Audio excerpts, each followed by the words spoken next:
is Guardian Radio, your station for up-to-the-minute news, intelligent, interactive, and engaging conversation. 96.9 FM. The views and opinions of the hosts and guests are their own and do not necessarily reflect the position of the management and staff of Guardian Network.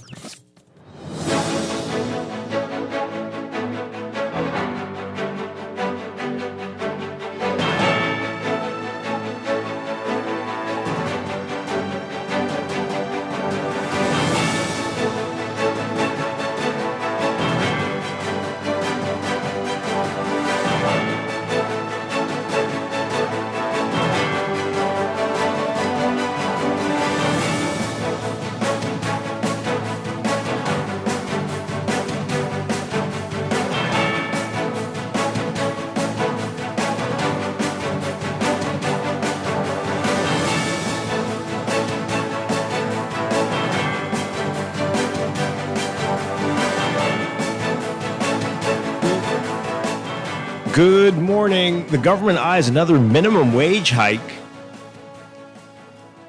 That increase is expected to come sometime in the near future.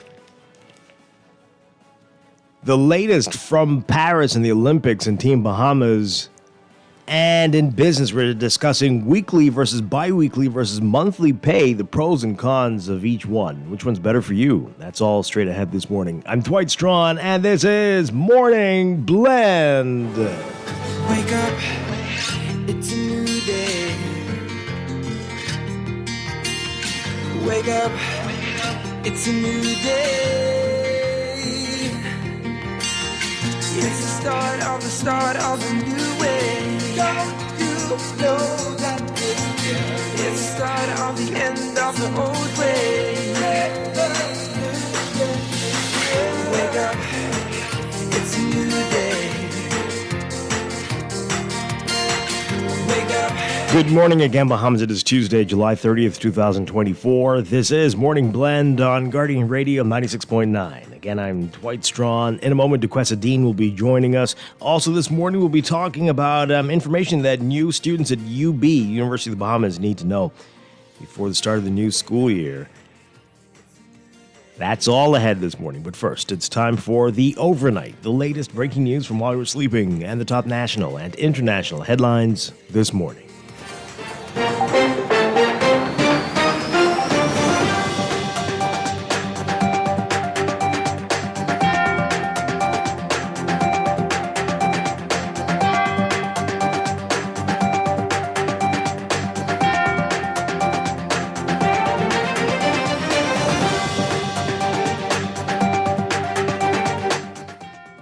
And in the overnight, we've got some breaking news from the Olympics. And Lamar Taylor, our swimmer, will have that for you in just a moment in sports. In other news, Minister of Labor and Public Service Pia Glover-Roll says that another minimum wage increase is coming in the near future. Glover-Roll giving the update at the Ministry of Labor and Public Services Labor Legislation Forum Reform Symposium, noting that there are long-standing issues, including the introduction of a livable wage, expansion of national health insurance, and the revamping of pension plans that must be addressed by the government. She says they've been able to strike that balance between the workers and the employees, especially with the most recent minimum wage increase, and they'll use the same careful but progressive approach as they seek to introduce another increase in the near future. She said, quote, "We have been in ongoing talks with the International Labor Organization on this issue."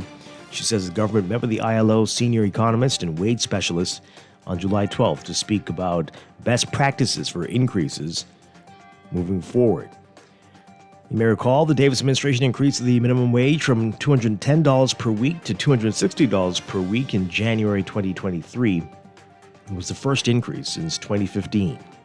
Regarding a future increase, Glover-Roll assured that the National Tripartite Council will be in the driver's seat on the matter and assured labor organizations that they will be informed thoroughly throughout the process.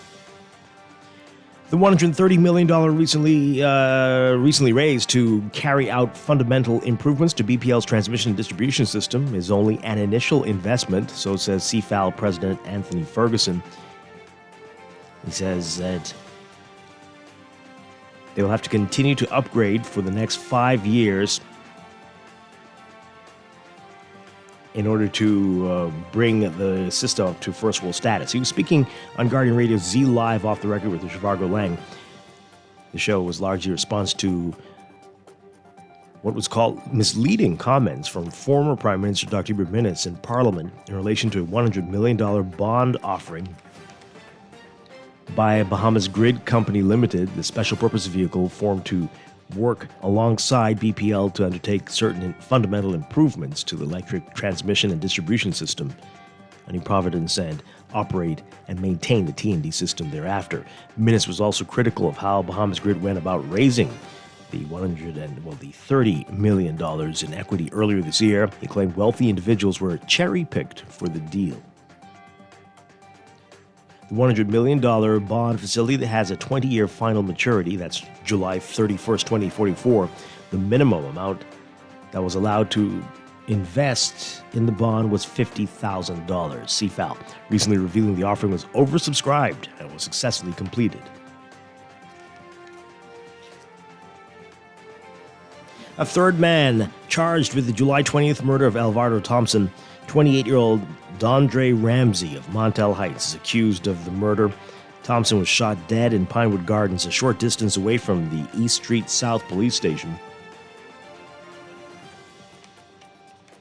Ramsey is accused of endangering the life of Police Constable McCarty and opening fire on him. Ramsey was not required to enter a plea to the charges of murder and possession of a firearm with intent to endanger life when he made his first court appearance before Chief Magistrate Roberto Reckley.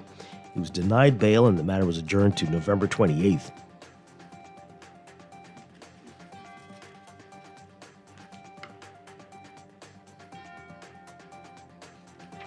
Overseas, as thousands of people demonstrated across Venezuela, opposition candidate Edmundo Gonzalez announcing that his campaign has the proof it needs to show he won the country's disputed election in which electoral authorities named President Nicolas Maduro as the victor. Gonzalez and opposition leader Maria Corina Machado telling reporters Monday they've obtained more than 70% of the tally sheets from the Sunday's election, and they show that Gonzalez with more than double Maduro's votes. Both called on people, some of whom protested it in the hours after Maduro was declared winner, to remain calm, and they've invited them to gather peacefully at 11 a.m. today to celebrate the results. Their announcement coming after the National Electoral Council, which is loyal to Maduro's ruling United Socialist Party of Venezuela, officially declared him the winner, handing him his third six-year term.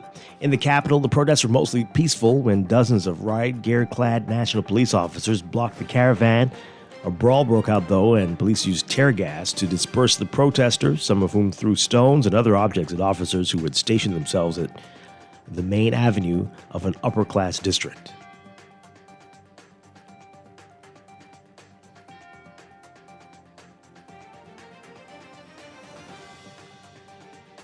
Multiple landslides triggered by torrential rains in southern India have killed 70 people, and many others are feared trapped under the debris.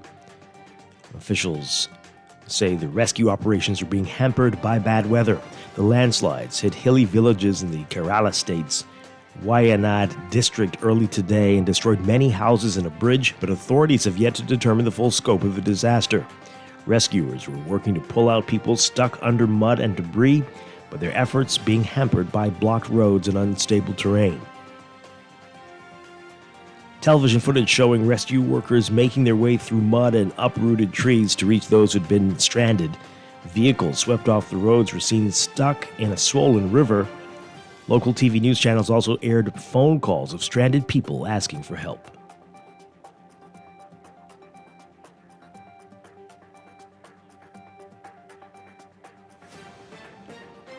And security officers had to fire shots to cover Haitian Prime Minister Gary Conille's exit from a hospital in Port-au-Prince on Monday. Conille was visiting Haiti's largest hospital with the head of the national police, and some journalists heard gunshots outside the building. The statement said the Prime Minister had just finished recording an interview when the shots were heard. It said the security agents fired a few shots as the group exited. No deaths or injuries were reported from the incident. Earlier this month, Conille and Haiti's police chief visited the same hospital after authorities announced that they had regained control of the facility from armed gangs. At that time, Conil described what was left of the ravaged hospital as a war zone. A statement from Conil's office Friday said the hospital remains under the control of the Haitian National Police and the UN-supported multinational security mission led by Kenyan police. Gangs have been looting, setting fires, and destroying medical institutions and pharmacies in the capital, where they control up to 80% of the area.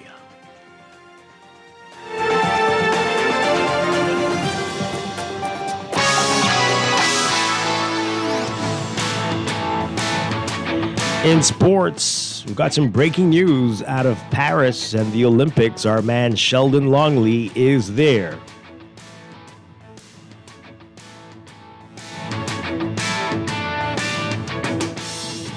Good day, Bahamas. This is Sheldon Longley coming to you live from the games of the 33rd Olympiad here in Paris, France.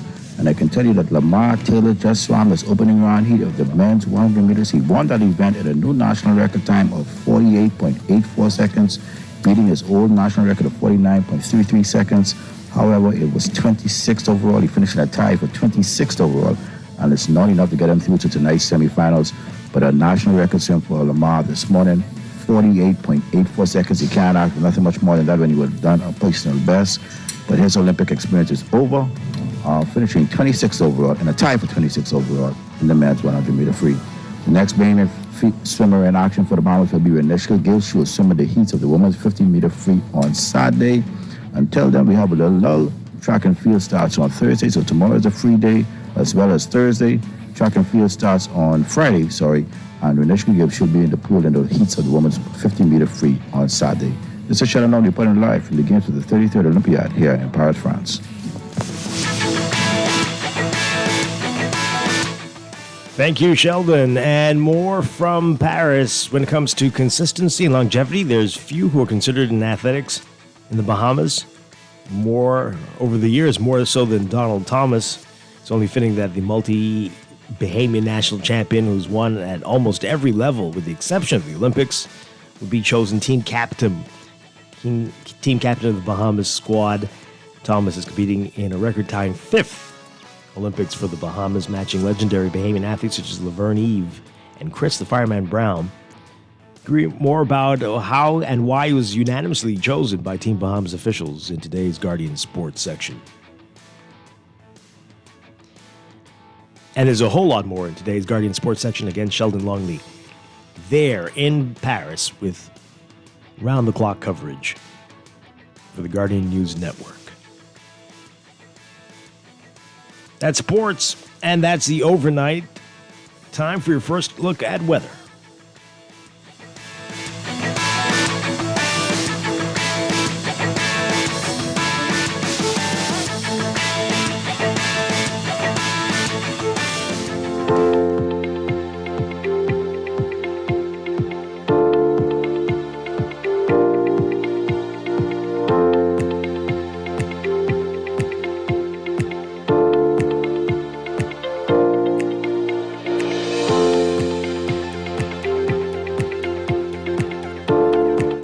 Weather for today, we've got a trough just north of the area that's going to enhance shower activity across the northwest Bahamas today. Meanwhile, surface high pressure will continue to maintain mostly hot conditions, along with gentle to locally fresh breezes across the islands. A heat advisory, another one in effect for the Bahamas. UV indices will reach the high to extreme range. Everyone's being advised to remain hydrated, wear sunscreen, loose-fitting clothing, and take frequent breaks or avoid being in the sun at all. A dust alert is also in effect due to the presence of Saharan dust. Everyone with allergies or respiratory issues should take precautions as well. And there's a possibility for funnel cloud or waterspout activity in the northwest Bahamas. Boaters and beachgoers should exercise caution in the southeast Bahamas, as there's rip currents likely along eastern shorelines. For today, for the northwest Bahamas, partly sunny, hazy, hot, and humid, with occasional cloudy periods of scattered showers and isolated thunderstorms. Turning partly cloudy and warm tonight with a few stray showers. Expect gusty winds and higher seas in or near heavy showers and thunderstorms. Winds southeast to south at 10 knots or less, falling light and variable at times. Seas 3 feet or less. For the central and southeast Bahamas, partly sunny, hot, hazy, a bit breezy with a few stray showers and possible thunderstorms. Turning fair and warm tonight. Smallcraft caution in effect for the southeast Bahamas Expect gusty winds and higher seas in or near heavy showers and thunderstorms. Winds east to southeast at 10 to 15 knots in the Central Islands. Easterly at 15 to 20 knots in the southeastern islands. Seas 2 to 4 feet in the central Bahamas, but 4 to 6 feet in the southeastern islands. As we said, a hot day in store. Highs getting up to around 91 Fahrenheit, 33 Celsius. The heat index will make it feel like it's 108 Fahrenheit, 42 Celsius. Overnight lows tonight getting down to about 78 Fahrenheit, 25 Celsius. That's your first look at weather this morning. We'll have your extended outlook and a look at the tropics coming up in just a bit.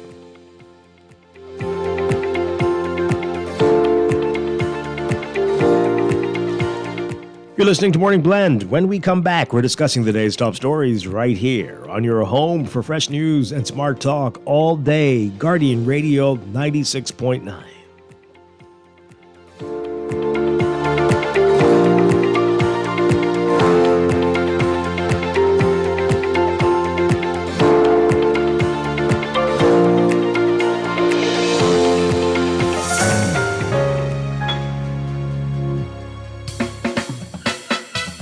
Do you have uncontrollable debt? Are you ready to make that move to Fidelity for a stress-free future? These loans have a built-in savings plan that pays you unbeatable interest. Ask about our debt consolidation loans today. Call 356-7764. Fidelity, we're good for you. Looking to elevate your gadget game, or are tech troubles simply slowing you down? Escape to a world of innovation at Custom Computers, your go-to store for the latest cutting-edge tech. Whether you need to upgrade your life with the best from Apple and Windows, or your device needs a little TLC, the Custom Computers Know-How Store is the destination for unbeatable expertise and quality repairs. With 2 convenient locations, there's a Custom Computers near you on Patton Street in Palmdale and Cades Village, or call 396-1100. Now let me see now. 326 EPIC. Hello? This Epic battery. This Miss Beulah from round the corner. I hear you're selling tires now on Wolf Road too. Praise the Lord. It's about time. I live Fox Hill and Fire Trail. It's too far. That ain't all. They open Monday to Friday, 7 a.m. to 7 p.m. On Sunday and holiday, 8 a.m. to 4 p.m. My brother Sam, he's a hacker, and he could go right there and get fixed up. Call us at 326 EPIC. We ship also to the Family Island. Attention Bahamas. Embark on an inspiring voyage with 2 new books by Hubert Ingram, Our Remarkable 3-Time PM. Learn of his exceptional leadership in steering the nation through local and international storms. These books are a treasure for all Bahamians. Are you into history or seeking inspiration? Then this is a must-read. Available at Dungalik, Logos, the National Art Gallery, and Chapter 1. Get your copies today. Be inspired by a legacy of wisdom and vision. Screws and Fasteners World, Balfour Avenue and Palm Beach Street, has those hard-to-find fasteners for you right now. You can find stainless steel regular hex, carriage bolts, galvanized bolts, threaded rods, nails, self-tap screws, sex bolts,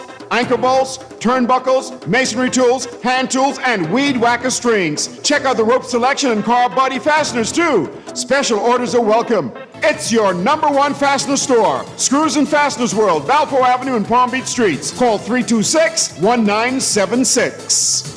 It's a Scotia Plan Loan Summer.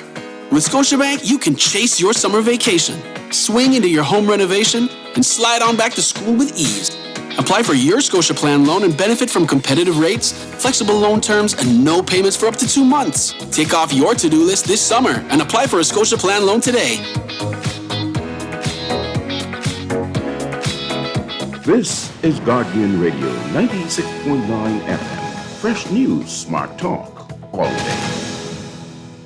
Wake up, it's a new day. Wake up, it's a new day.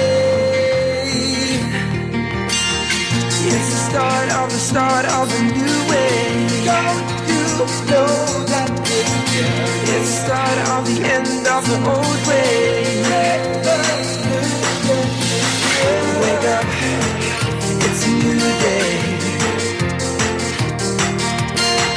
Wake up, it's a new day.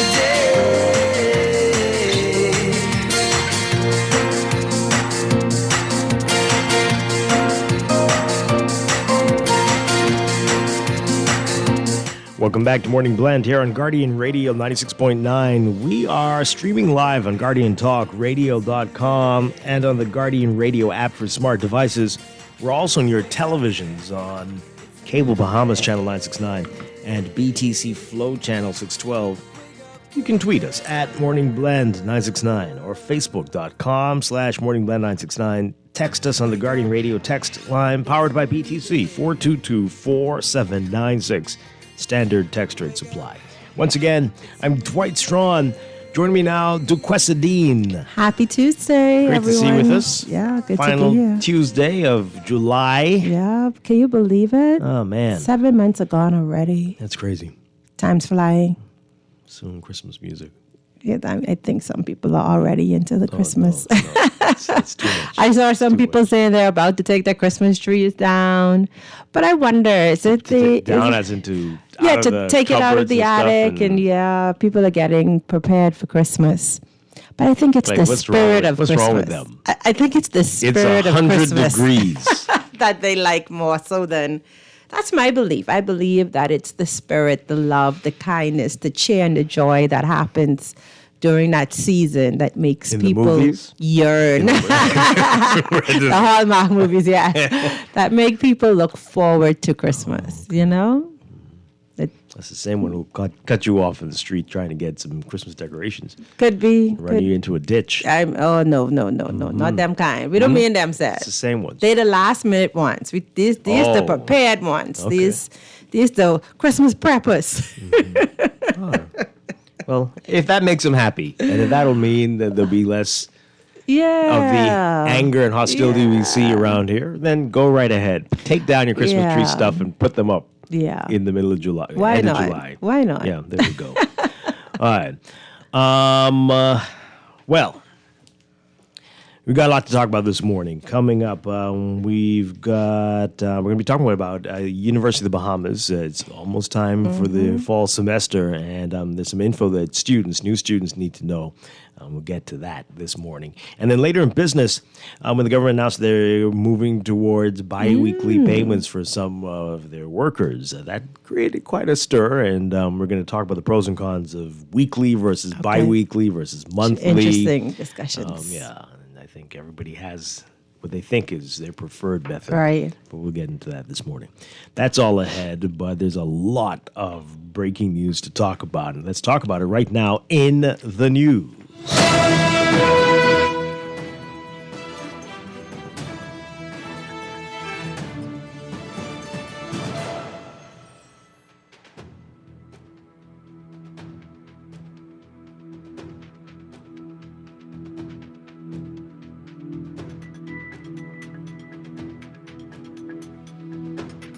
And in the news, big news for Team Bahamas. Lamar Taylor seeing action in the pool. And did you get up early enough to watch it? Well, you were up. You were up at 5 something. When? That was this morning. No, sorry. No. You had to so get up I'm to not- come here. What are you talking about? Yeah, and that's usually a 5:50 alarm that snooze, and then it's 6 o'clock. And I hate waking up by alarm, by the way. So Tuesday I know no mornings other are- way. Except for weekends when I wake up at this same time. Really? Yeah. Without an alarm. So I missed it. How did he do? It is a very bittersweet thing. He won his heat. He did very well. He won his heat and he broke a national record. Congratulations. 48.84 seconds. Mm-hmm. Right? Yeah. So That's wonderful. great news. Wonderful. Yeah, congratulations. But. Yes, I was waiting on the but. He finished in a tie for 26th overall. Wow. And as a result will not advance to the semifinals. Wow.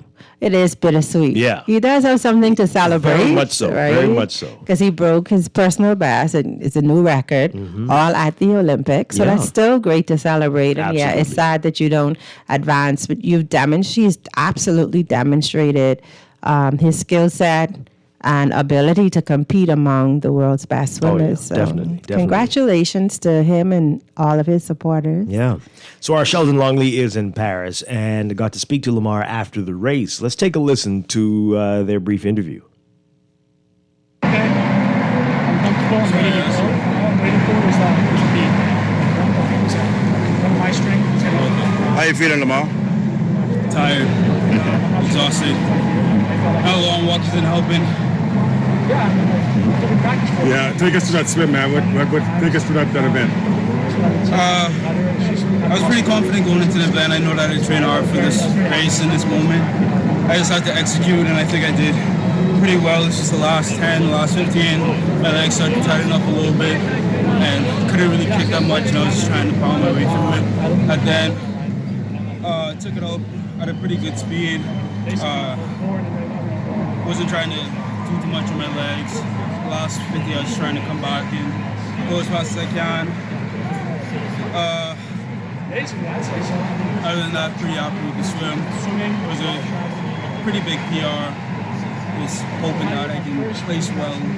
Looks like I'm in like 12, I think, right now. But let's see what happens. What do you think about this level of competition swimming at the Olympics for the first time? It's definitely not something that I'm not used to. I saw my world championships before, and pretty much racing the same guys over and over again. So it's not unfamiliar faces or anything like that. So it's just pretty much trying to execute and. I was amazing. My first impression was. Okay.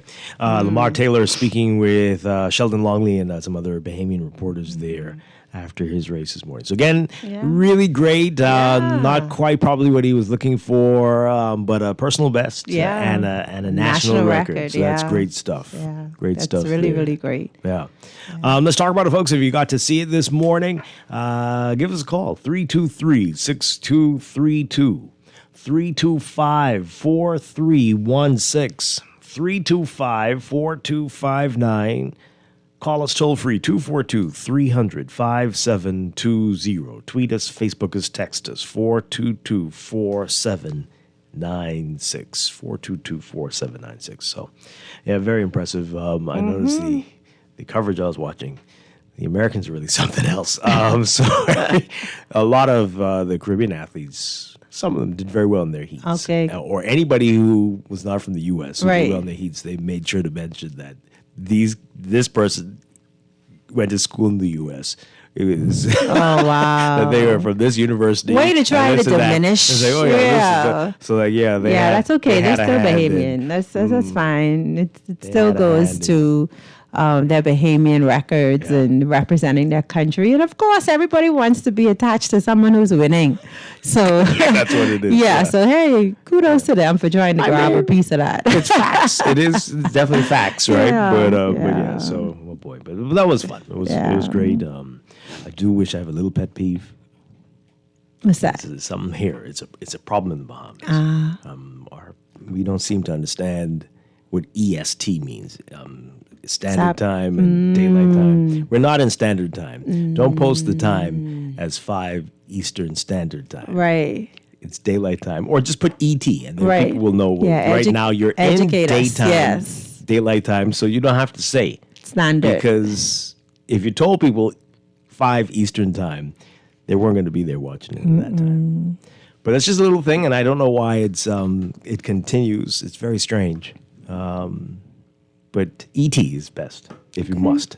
Okay. People will know because we're in daylight time. Okay. So it'll be Look at that. time. I'm gonna Don't tell you put the- EST. I learned something just now. Were you I always- putting EST on everything? You only put EST if you're in standard time. I don't put like I need to do a better job of putting like the ET or EST. I just say 5 p.m. or Well, that's fine. I mean, but if it's an international thing, and it's going to be because some of the other, time zones, right? Because I of the time understand zones, that. Yeah. tell people. But yeah, I learned something this 5 morning. ET. So ET is when we're in daylight standing time. I mean, it's just standard. I mean, Okay. don't say you can't. It's just, it's just regular. Okay. So what Just is put EST? Eastern Standard Time. EST is a thing because Jamaica doesn't do daylight time. So if you put EST, that's Okay. that's the time for them. Okay. But I we're got not in standard time, so got you. don't quote the time as Got you. standard time. We're in daylight time. Yeah. So educate. Thank you So for either put educating. EDT or ET. Okay. Got you. And it continues in the media here. It gets it wrong Yeah. all the time. I don't understand it. They're putting EST all year round. Now, I agree. We need to stick to one time and stop switching back and forth, but that should be daylight time. Right, That's daylight Dwight's time. opinion. But yeah, but I'm just getting used to daylight time, Dwight. What? It took that long, seriously. Huh? I feel like the sun is up until like 8:30 Yeah, every it's wonderful. night. It's beautiful. And then it's up again 5 o'clock in the morning. No, it's not. Okay, 6 o'clock, 6 o'clock. No, Dwight, only because 6 it's the o'clock. summer. But it'll soon be dark. When September comes around, it'll So be dark daylight till from almost 7. 6 a.m. to 8:30 p.m. That's the summer. They're just That's how it messing works. with my sleep It schedule. sets at 10 in Paris. Yeah. So, good Lord, imagine if you were Hallelujah. further north. But yeah, let's get this call. And good morning, call. You're on the air. Yes, good morning. Boy, you know, if we switch to Greenwich Mean Time, solve the problem because everybody will be on time. Anyway, yeah, because, you know, that's just... Many hours early. Yes. Well, you know, after 23 comes 000. Mm-hmm. But, you know, I hope the confusion could be completely removed, right? And good morning to your guests. From you know, the selection process for athletes, you know, for for any competition, you know, the rules should be the rules and should be consistently adhered to, you know. But you know what, though? If we could provide great incentives, you know, like, you know, just ongoing, maybe like a little GoFundMe, or the lottery would come in real handy.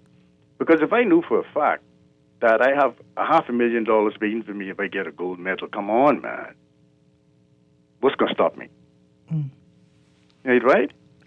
I hear you. I mean, I guess it'll do some things for some people. Motivate. Motivate. But you know, huh? I hear you. I'm not sure it'll You're not sure. it'll do Well, okay. exactly what you think. Would it be more? But I mean, yeah, I mean, you know, look, if I have $500,000 waiting for me, if I get a gold medal and then bring it down, because we have a lottery in place, right? That's accumulating these funds because it's a 4-year wait, right? I suspect you'll see more things that you wouldn't want to see.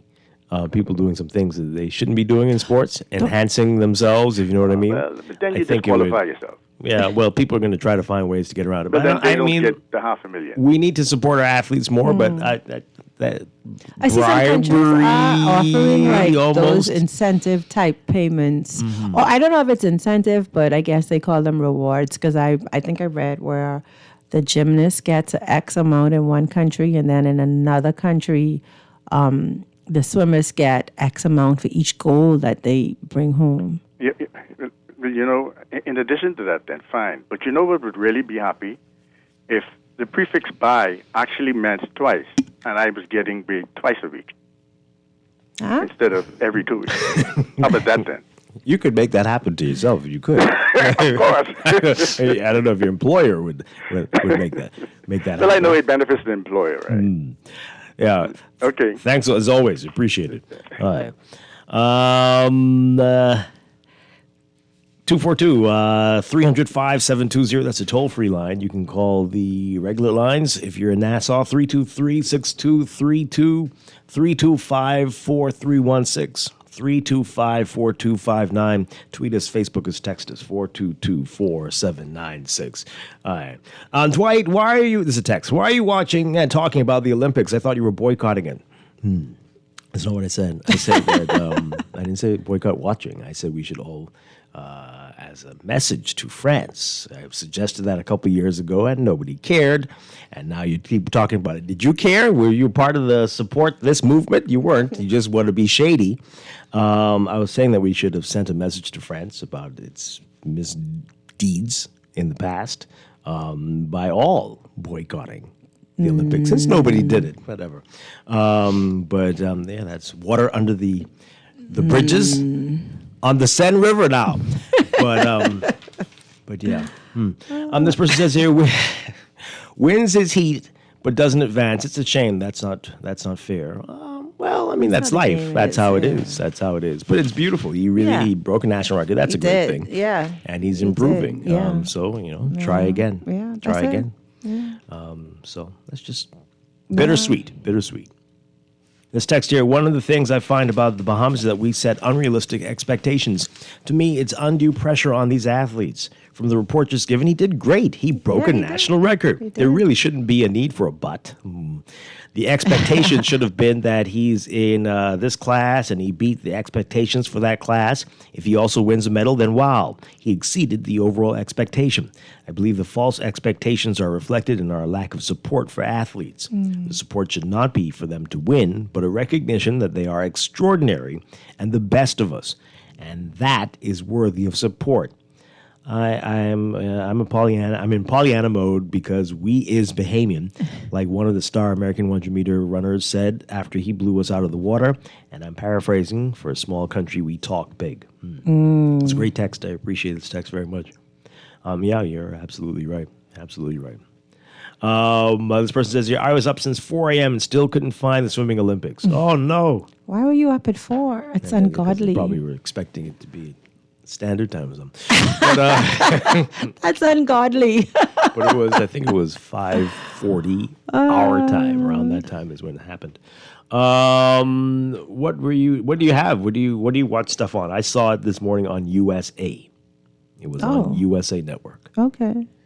I don't know. People have Peacock. They're watching on Peacock. People got all kinds of other streaming things. But that was on USA this morning. Okay. Yeah. Let's take this call. Good morning, call. You're on the air. Good morning, Dwight. Good morning. Good morning, DeQuest. I hope you're doing well. I'm well, Hi, thank good morning. you. Dwight, my question is, so what would he have needed to accomplish in order to be in the semifinals? A better time. Oh, yeah. I don't know what the time was. I can try to find out. But he needed a better time. I'm questioning, if he won his heat, and he's still not in contention for the semifinal, what was the objective? Well, they only have, 9 lanes? So I'm sure you have to... There's a bunch of you gotta heats, get it down. and then the best times advance to the semifinals. So maybe the semis go down to 27? Oh, maybe that wouldn't count. Anyhow, 20 I would something. like to extend my congratulations to him. He did his best, and he did a PR. So hopefully the next time he would move up a notch. But Dwight, what I want to talk, well, do you remember when Danny Johnson was the Minister of Sports? Yes, I do. And there was this talk about having a sporting academy thing. Yes. Where individuals would be trained and groomed and something like that, which I thought was an excellent idea, because it did not only entail sporting, but also performing arts and stuff like that. And that never panned out, right? And so we have all of these great ideas. We talk, but we don't put no money behind it.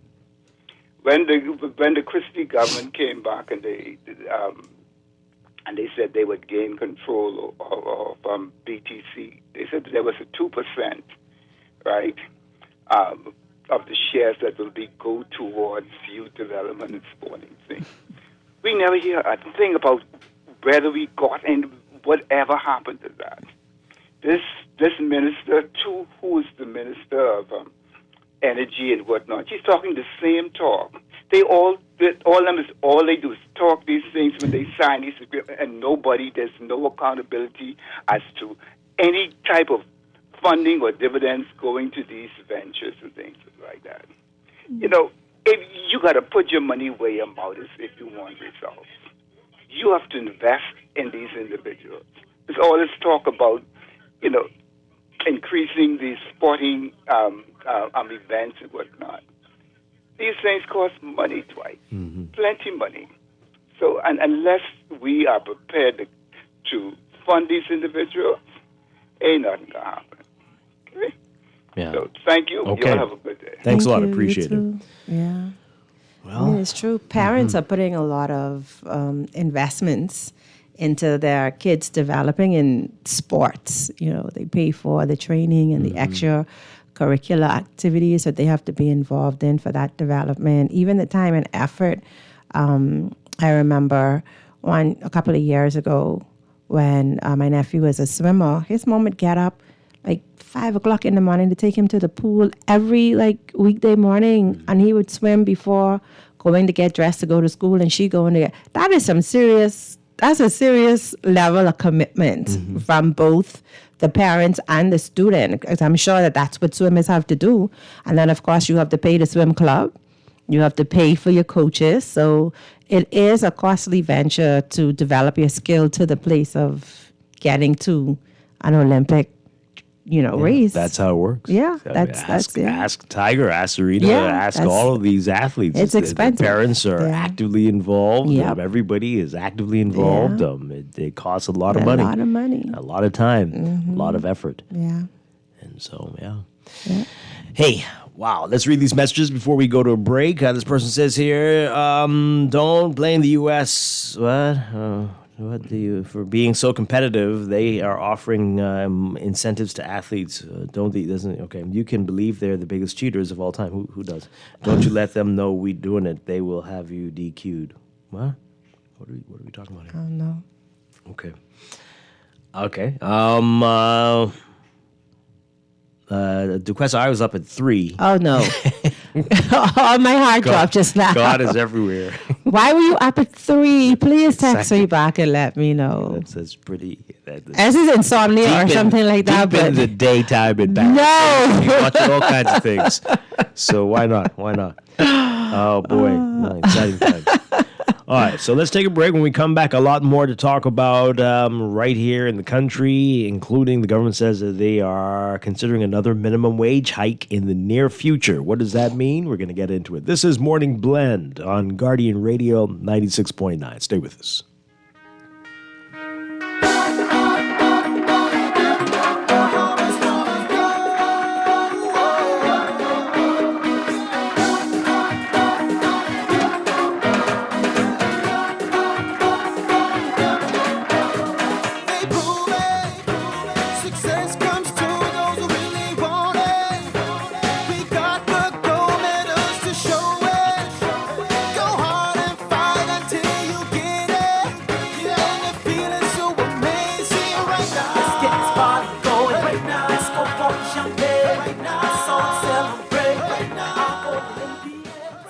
This is Guardian Radio 96.9 FM. Fresh news, smart talk, all day.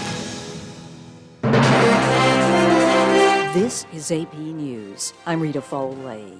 Lawmakers want to know more about the attempt to kill former President Trump. The AP's Donna Warder. The acting director of the Secret Service will appear before senators for a grilling on lapses by law enforcement in the hours before the attempted assassination on Donald Trump. Ronald Rowe became Secret Service acting director last week after Kimberly Cheadle resigned. Cheadle was berated by both Republicans and Democrats during a House hearing in which she failed to answer specific questions about communication failures before the July 13th shooting in Pennsylvania. The FBI says Trump has agreed to be interviewed as a crime victim, and Trump says he expects that interview to happen on Thursday. Donna Warder, Washington. Donald Trump says he will probably debate Kamala Harris, but he tells Fox News Channel he can also make a case for not doing it. The Vice President Kamala Harris rallies supporters in Atlanta today as she campaigns for the top job. Taylor Swift says she is in shock after 2 children were killed in England in a stabbing attack during a Taylor Swift-themed yoga and dance workshop for children. She says on Instagram that she is still taking in the horror of the event. A teenager is under arrest. The AP's Charles de Ledesma is in England. Police say detectives are not treating Monday's attack as terror-related and aren't looking for any other suspects. Local people left flowers and stuffed animals in tribute at a police cordon, and a vigil is planned for later Tuesday. Landslides triggered by torrential rains in India have killed at least 70 people. Many others are feared trapped under the debris. They're concerned about the water quality in the Seine River in Paris, so Olympics organizers have now postponed the men's triathlon today. They hope the swimming part of the race will go on in the coming days. This is AP News. Now to earthquakes in West Texas and what the U.S. Geological Survey is saying. There have been more than 50 earthquakes with a magnitude of 3.0 or larger in a years-long sequence that began in 2021, with the largest quake occurring last Friday, a magnitude 5.1, in the most active area in the country for quakes, potentially induced by oil and gas activities. Emergency officials in the city of Snyder say that the recent tremors have damaged homes, infrastructure, utility lines, and other property, weakening foundations and cracking walls. In Oklahoma, a large increase in quakes more than a decade ago led state regulators to place restrictions on the disposal of wastewater from oil and gas extraction. Since then, officials say the number of quakes in Oklahoma began to decline. I'm Lisa Dwyer. And I'm Rita Foley, AP News.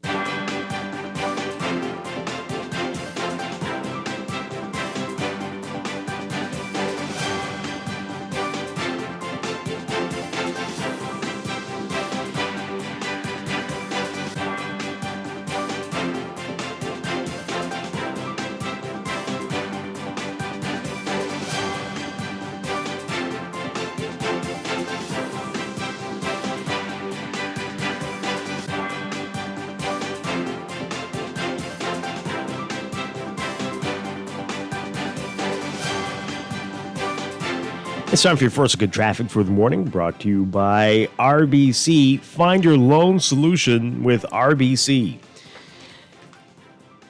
Just a reminder about the work on the Tony Williams-Darling Highway as they prepare it for paving. You can drive on it, but it's not the most comfortable ride at the moment between Bahamas Games Boulevard and Independence Drive if you're heading eastbound. In your real-time traffic right now, things not looking so bad this morning. We've got Milo Butler Highway with some heavy traffic once again north of Harold Pond. On the way to the roundabout with Tanya Bloom-Sterling Highway. And elsewhere, not much to talk about right now. We'll have another update for you, though, after the 8 o'clock news. Morning Blend Traffic brought to you by RBC. Start a conversation at rbc.com/loan/all of you.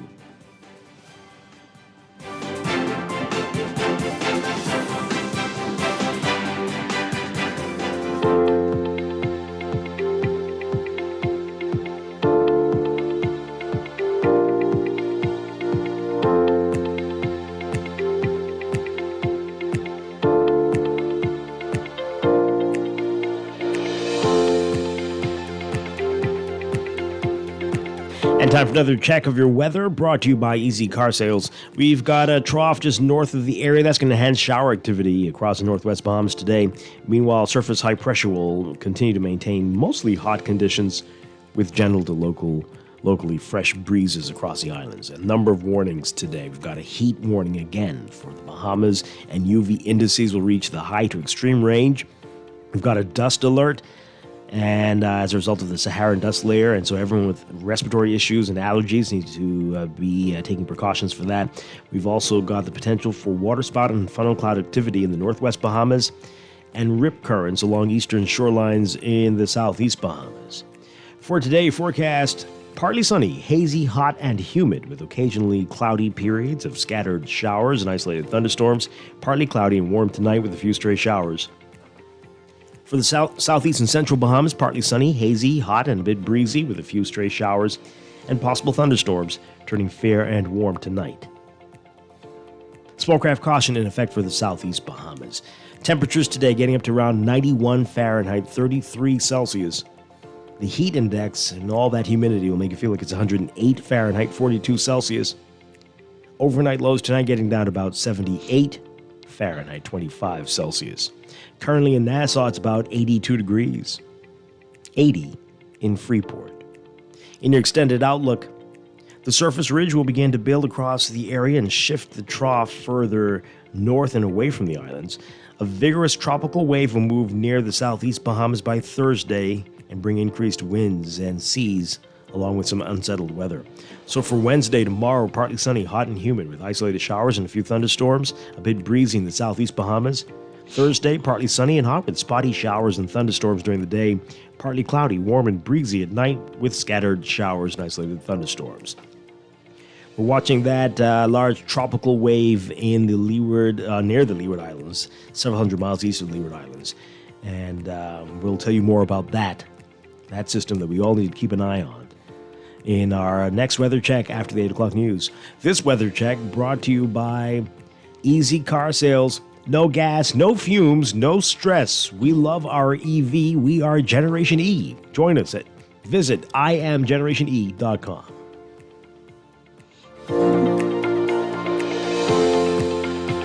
RBC. Life is full of twists, turns, and defining moments that create your own unique story. However your story unfolds, we're here to help guide you through it.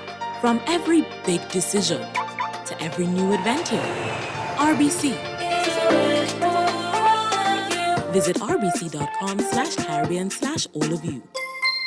Living with a neurological condition shouldn't define you. At Cleveland Clinic in Florida, we do whatever it takes to make life better today while discovering new treatments for a brighter tomorrow. From epilepsy management to specialized spine care and brain tumor surgery, we're delivering world-class neurology care for the day-to-day, for the days you live for every care in the world. At clevelandclinicflorida.org/Caribbean. Join us in helping to support the Bahamas Children's Emergency Hostel. When doing your shopping at Janae's Uniform Center, just drop your coins or more in the special donation box. You can also help by donating vitamins, snacks, medicines, books, and more. Visit the Bahamas Children's Emergency Hostel directly, or you can donate online at bceh242.org or call 361-4124 or 807-6155. And thank you for helping us. The Bahamas Children's Emergency Hostel. Together, we can make a difference. Craving something delicious and freshly made? Dunkin' has got you covered all day your way. From savory sausage, egg and cheese to crispy bacon, ham, and even tuna. Our sandwiches are made to order just for you. Choose your favorite. Bagels, croissant, toast, or muffin. Whatever you want, we've got it. Whether it's a classic grilled cheese or a hearty club, your perfect sandwich is just a bite away. Dunkin's fresh, made-to-order sandwiches made all day your way. Only at Dunkin'. The Bahamas runs on Dunkin'. Maybe it's time to explore your options. There's no harm in reviewing your mortgage arrangement and considering a better deal. CIBC Caribbean can help you narrow your search and decide. Switch your mortgage to CIBC Caribbean and enjoy a special interest rate and help towards your switching cost. Visit CIBCFCIB.com/inspired home for more information. Conditions apply.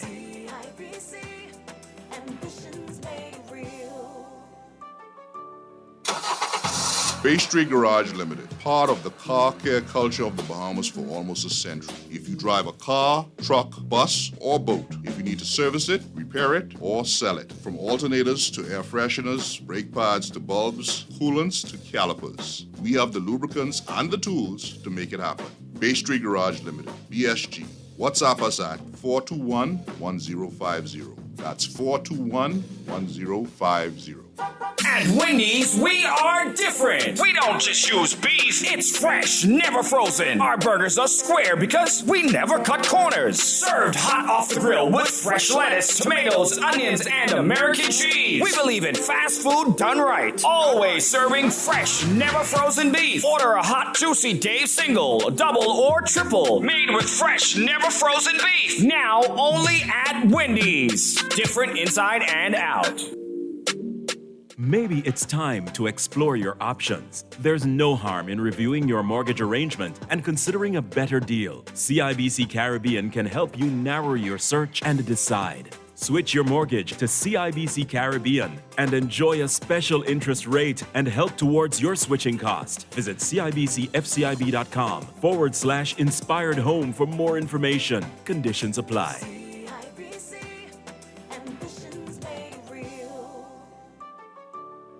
Your health just got brighter with Lamp Insured. Sign up for Doctors Hospital's Lamp Insurance Supplement Plan and enjoy copay waivers and complete access with no upfront ER or inpatient collections. Only $30 per month. Visit doctorshosp.com/lamp to sign up or contact 242-822-1009.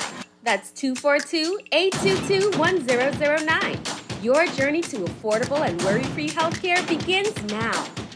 Age ain't nothing but a number, they say. Whether you're a baby boomer or a Gen X, Y, or Z, Easy Car Sales invites you to be part of the new Generation E.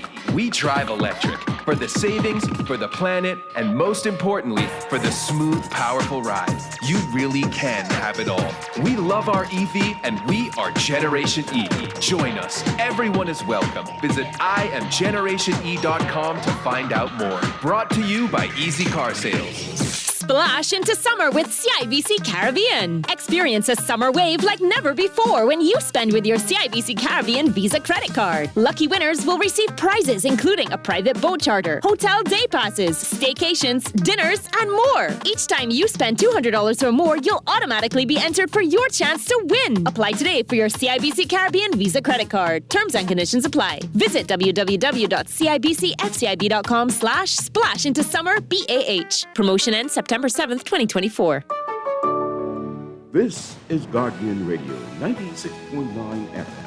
Fresh news, smart talk, all day.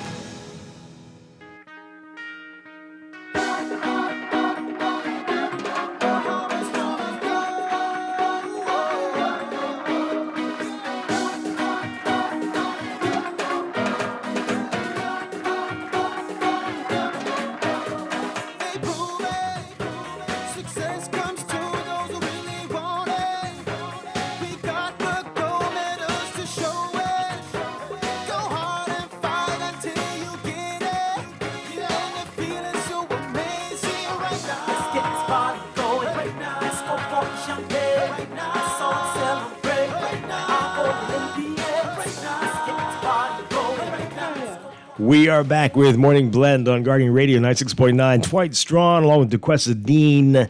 And we're going to get to the government eyeing another minimum wage hike in a bit. Still more on sports and the Olympics.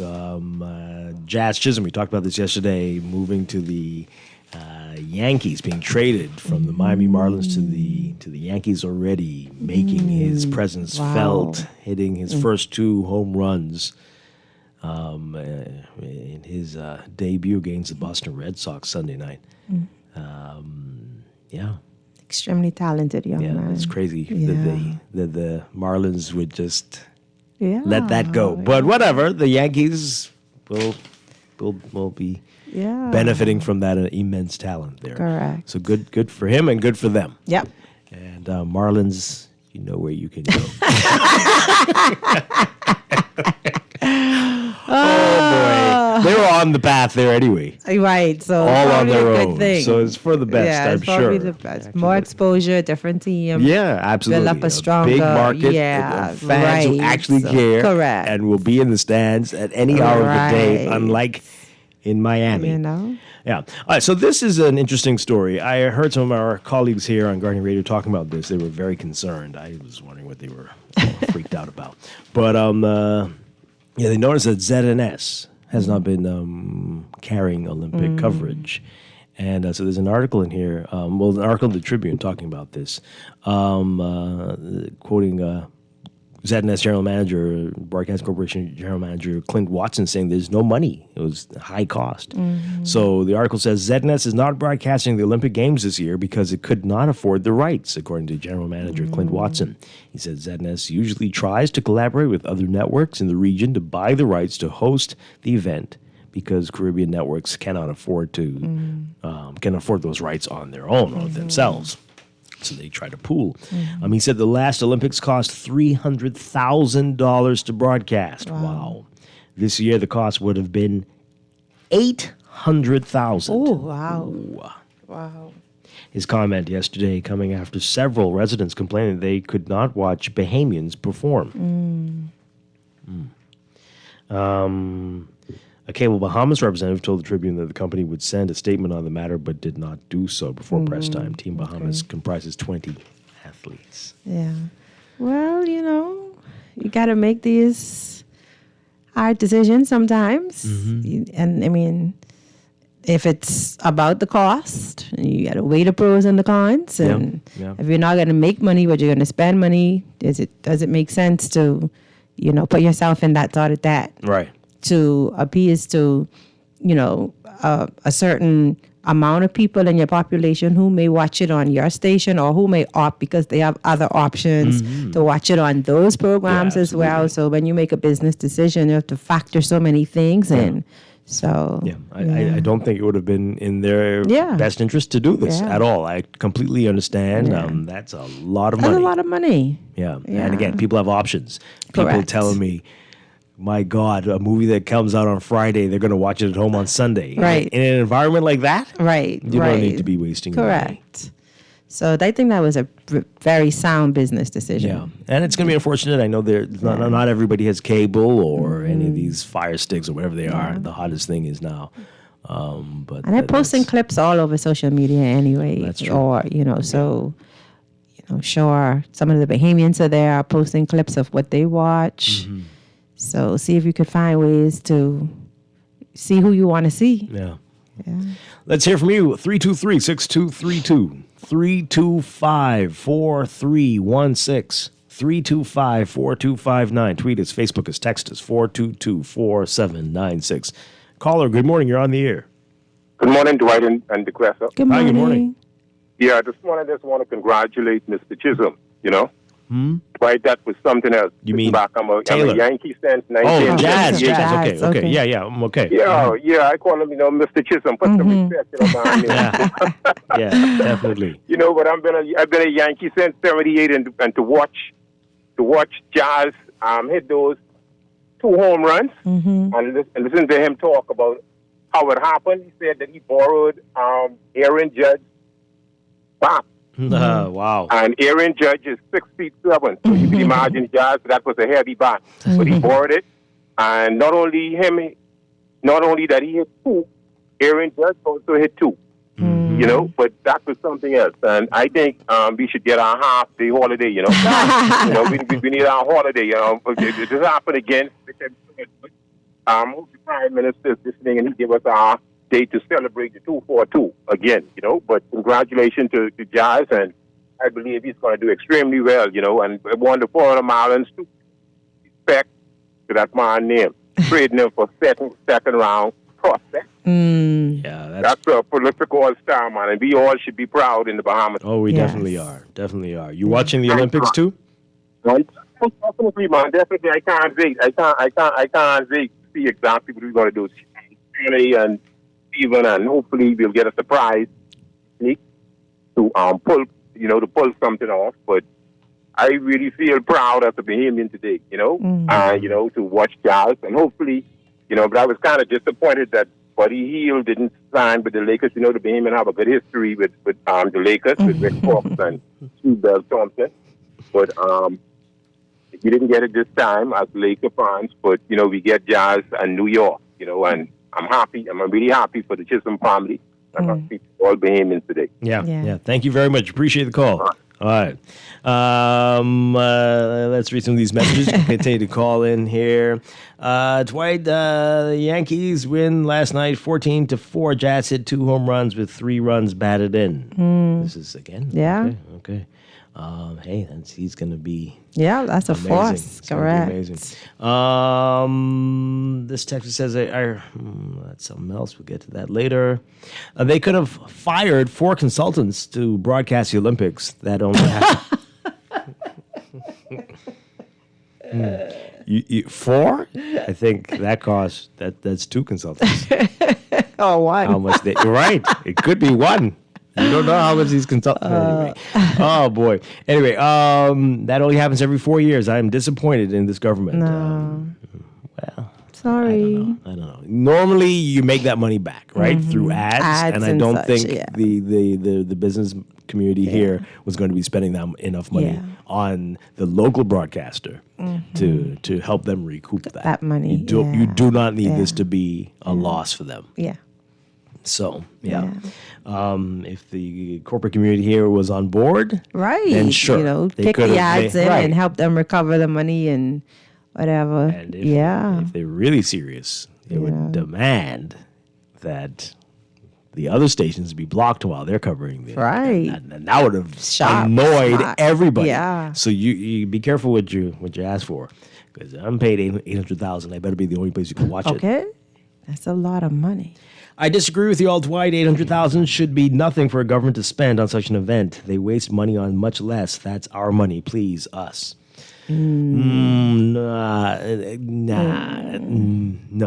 And like I said, they would have to, that was going to require some blocking and blacking out. I mean, what would be the consequences if they did? Like, if they did go ahead and spend that money, you know, what would be the consequences on the Broadcasting Corporation? Like, how would that impact its overall operation, its revenue flow, its payroll? Or I understand, right? That's but the government. That's our money. It would have some impact still, you know. It'll be similar to another entity that we're just trying to pull out of debt. So yeah, that makes sense. Let's take this call really quickly. Let's see if we can squeeze you in. You got about a minute, less than a minute. Good morning. Okay, morning, Dwight. Hi. 2 things very quickly. The paving issue on Tony Highway, I wish they could start to fix the road on Blue Hill Road by Super Value. That's number one. That needs to be done. And number two, man, I want to congratulate Jazz Chisholm for coming from Miami to the Yankee. I've been a Yankee from 79. Oh, gee. And, man, listen, and really, it's a blessing in disguise, you know. Sometimes God will remove you to a blessing. And who knows, he might be the first Bahamian to win a World Series. You never know. And so we have to pray and continue to support our athletes. And the White, if you have any program in the show, I already left my number with your producer. If you need any program to get out of stations, I have a way of doing it as far as Fire Stick. I can program it for you, so no problem. Be around the world. Trust me, right? Okay. I left my number last week, so get it. And for your people, you all call me. I'll fix you all up. Wow. Okay. That's your birthday gift. Thank you very much. Wow. All right. We'll pick this up on the other side of the news. This is Morning Blend on Guardian Radio 96.9.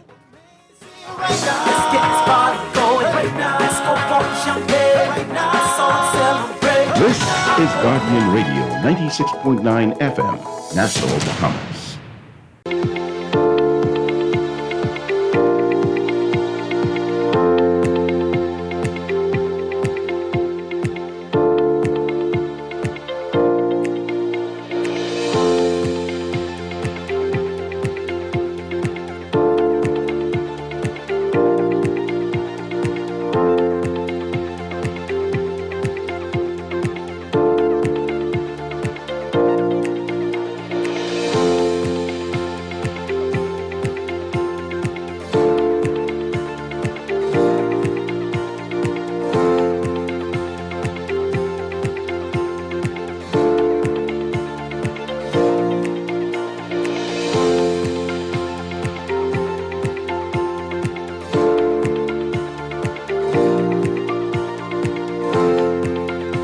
Welcome back to Morning Blend here on Guardian Radio 96.9. We are streaming live on GuardianTalkRadio.com and on the Guardian Radio app for smart devices. We're also on your televisions on Cable Bahamas Channel 969 and BTC Flow Channel 612. You can tweet us at Morning Blend 969 or Facebook.com/Morning Blend 969. Text us 422-4796. Standard text rate supply. And now, day 23, time for another check of your weather for today, brought to you by Sherwin-Williams Paints. Here's what's happening. We've got a trough just north of the area. That's going to enhance shower activity across northwest Bahamas today. Meanwhile, surface high pressure will continue to maintain mostly hot conditions, along with gentle to locally fresh breezes across the islands. A number of warnings. We've got a lot going on. A heat advisory is in effect for the whole country, and UV indices expected to be in the high to extreme range. Everyone's being advised to wear sunscreen, limit outdoor activities, hydrate, and to take frequent breaks if you are working outdoors. There's a dust alert as well, as there is Saharan dust. And everyone with respiratory issues or allergies should take precautions. And there's also the possibility for funnel clouds or waterspout activity in the northwest Bahamas. Boaters and beachgoers need to exercise caution in the southeast Bahamas, as there's a risk of rip currents along eastern shorelines. Your forecast for today: partly sunny, hot, hazy, and humid, with occasional cloudy periods, scattered showers, and isolated thunderstorms, turning partly cloudy and warm tonight with a few stray showers. For the central and southeast Bahamas, partly sunny, hot, hazy, and breezy with a few stray showers and possible thunderstorms. Fair and warm tonight. Small craft caution in effect for the southeast Bahamas. Temperature-wise today, we're looking at highs getting up to around 91 Fahrenheit, 33 Celsius, but the heat index will make it feel like it's 108 Fahrenheit, 42 Celsius. Overnight lows tonight getting down to 78 Fahrenheit, 25 Celsius. In your extended outlook, that surface ridge will begin to build across the area and shift the trough further north and away from the islands. And a vigorous tropical wave will move near the southeast Bahamas by Thursday, bringing increased winds and seas along with some unsettled weather. So for tomorrow, Wednesday, partly sunny, hot and humid with isolated showers and a few thunderstorms. A bit breezy in the southeast Bahamas. Thursday, partly sunny and hot with spotty showers and thunderstorms during the day. Partly cloudy, warm and breezy at night with scattered showers and isolated thunderstorms, mainly in the southeast Bahamas. In the tropics, we're watching that large tropical wave several hundred miles east of the Leeward Islands. It's producing limited shower activity due to dry air in the area. Environmental conditions are forecast to become conducive, though, for the development of the system over the warm waters of the southwestern Atlantic Ocean during the next day or so. And a tropical depression could form late this week while the system is near the Greater Antilles or just east of the Bahamas. So the system has about a 60% chance of tropical cyclone formation during the next 7 days. We do need to continue to watch the system. Could be a major rainmaker for us by the end of the week, into the weekend and early next week.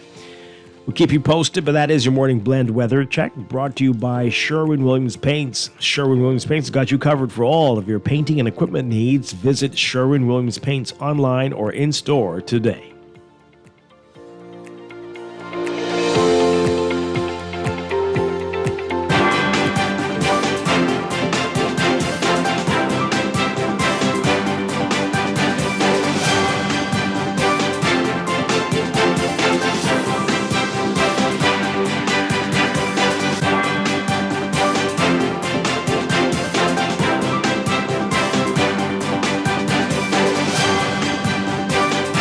Time for another check of your traffic for this morning, brought to you by RBC. Find your loan solution with RBC.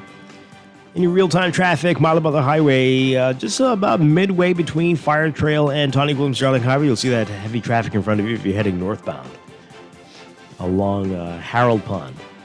And traffic is backed up a bit along Tawny Williams-Darling Highway as well, westbound toward the roundabout, and eastbound toward the roundabout from Harold Road, and westbound on Harold Road if you're exiting the roundabout. So keep that in mind this morning. Elsewhere, we've got Blue Hill Road. Blue Hill Road seeing a number of hot spots near Carmichael. That junction there busy, especially on the Carmichael side, eastbound, and north of that area on Blue Hill. And then again, busy north of Soldier Road on the way to Independence Drive if you're heading northbound this morning. We've got slow-moving traffic on Eastern Road. Again, there's work going on there, and so that is a challenging commute on Eastern Road. Westbound, seeing some slow-moving traffic, and eastbound, your lane is challenged, so good luck. Then we've got Village Road, especially between Soldier and Eastern Road. That area is looking very busy at this hour, especially southbound. Those are your hot spots. That's your real-time traffic and your morning blend traffic alert brought to you by RBC. Start a conversation at rbc.com/loan/all of you.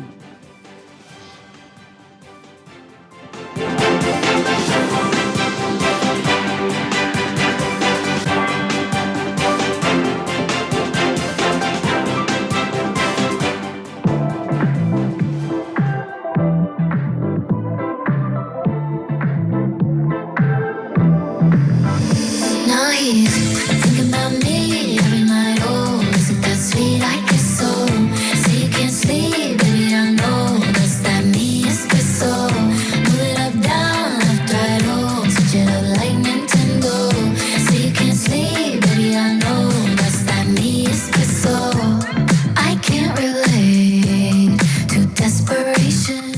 are back here with Morning Blend on Guardian Radio 96.9. Dwight Strachan along with Duquesa Dean. Coming up in a few minutes, we're going to be talking with the University of the Bahamas, some information for new students entering the fall semester. That's just in a few minutes. I wanted to get to the rest of your messages and talk briefly about the big story in the papers today. Government eyes another minimum wage hike. Rachel Scott writing about it. Minister of Labor and Public Service Pia Glover-Roll says that another minimum wage increase is coming in the near future. Glover-Roll giving the update at the Ministry of Labor and Public Service's Labor Legislation Reform Symposium, noting there are some long-standing issues, including the introduction of a livable wage, expansion of national health insurance, and the revamping of pension plans that must be addressed by the government. Glover-Roll said, quote, "It must be done strategically, based on research, based on data, and with full consultation with you, unions, workers, employers, so that the changes are rolled out sustainably and do not have an adverse effect or impact on employment. We've been able to strike that balance with the most recent minimum wage increase, and we will use the same careful but progressive approach as we seek to introduce another increase in the near future. We have been in ongoing talks with the International Labor Organization on this issue." Glover-Roll says the government met with ILO senior economist and wage specialist Patrick Belser on July 12th to speak about the best practices for increases as we move forward. The Davis administration increased the minimum wage from $210 per week to $260 per week in January 2021. It was the first increase since 2015. Regarding a future increase, Glover-Roll assured that the National Tripartite Council will be in the driver's seat on the matter and assured labor organizations that they will be informed thoroughly throughout the process, saying, quote, "Not only will you be included, but you will be informed because I will make sure it is not said that our stakeholders were not aware of our plans and were allowed to mistakenly believe that this increase is not a high priority for this government." She said the effort to work towards a livable wage requires a phased approach, saying, quote, "Having a livable wage as a goal is one thing, but actually making it a reality requires careful planning and execution over the medium to long term, and it would also require a phased approach. What we cannot accept, however, is stagnancy, so we must work together to ensure that wages are moving in the right direction for the Bahamian workforce. And we must also ensure that the changes we make are sustainable and permanent." Now, the Davis administration has previously promised to introduce a livable wage, the amount considered necessary to cover a family's minimum basic needs. Glover-Roll telling reporters back in October 2023, this is something that we're actively working towards. It has to make sense. It has to be beneficial to all the stakeholders. And you know this is a tripartite arrangement when it comes to labor. It's the government, it's the employees, but it's also the employers. So we have to make sure that every stakeholder is brought in and that we've done the due diligence that is necessary to make it happen. All right, let's get your reaction to this, folks. This is a lot of stuff there. What is the near future? Does that mean in this term? Right? Right. And livable wage. There's going to be a lot of work there. Yeah. I don't know if that's in the near future. Yeah. But let's get your reaction to it. That would be a lot. I have a lot of thoughts. Yeah. Let's hear from you, and let's hear from our listeners. 323-6232, 325-4316, 325-4259, toll free 242-300-5720. You can tweet us, you can Facebook us, you can text us 422-4796. What are your thoughts? Well, I mean, I'm thinking over at least the last 2 or 3 years working with clients, how difficult it is to find suitable entry-level workers for that minimum wage of $260, right? Wow. Like, what's the issue? Well, issues. A lot of the issues are that, employees feel that so much work is expected from them for so little pay. You have employers who feel that it's a fair wage based on the amount of duties that they have actually assigned. And then you just don't have that stickability. Like, I sometimes wonder if people are in the position where they feel they could hustle to $260 a week just as easily as being on a job for $260 a week, which I'm sure for them doesn't make sense to be on a job. I really, really believe that that's a mindset some do think that, that some people really have, because if you could hustle it, why work for it? And then you go on a job where it's an entry-level job, but you have the expectation of an advanced level pay.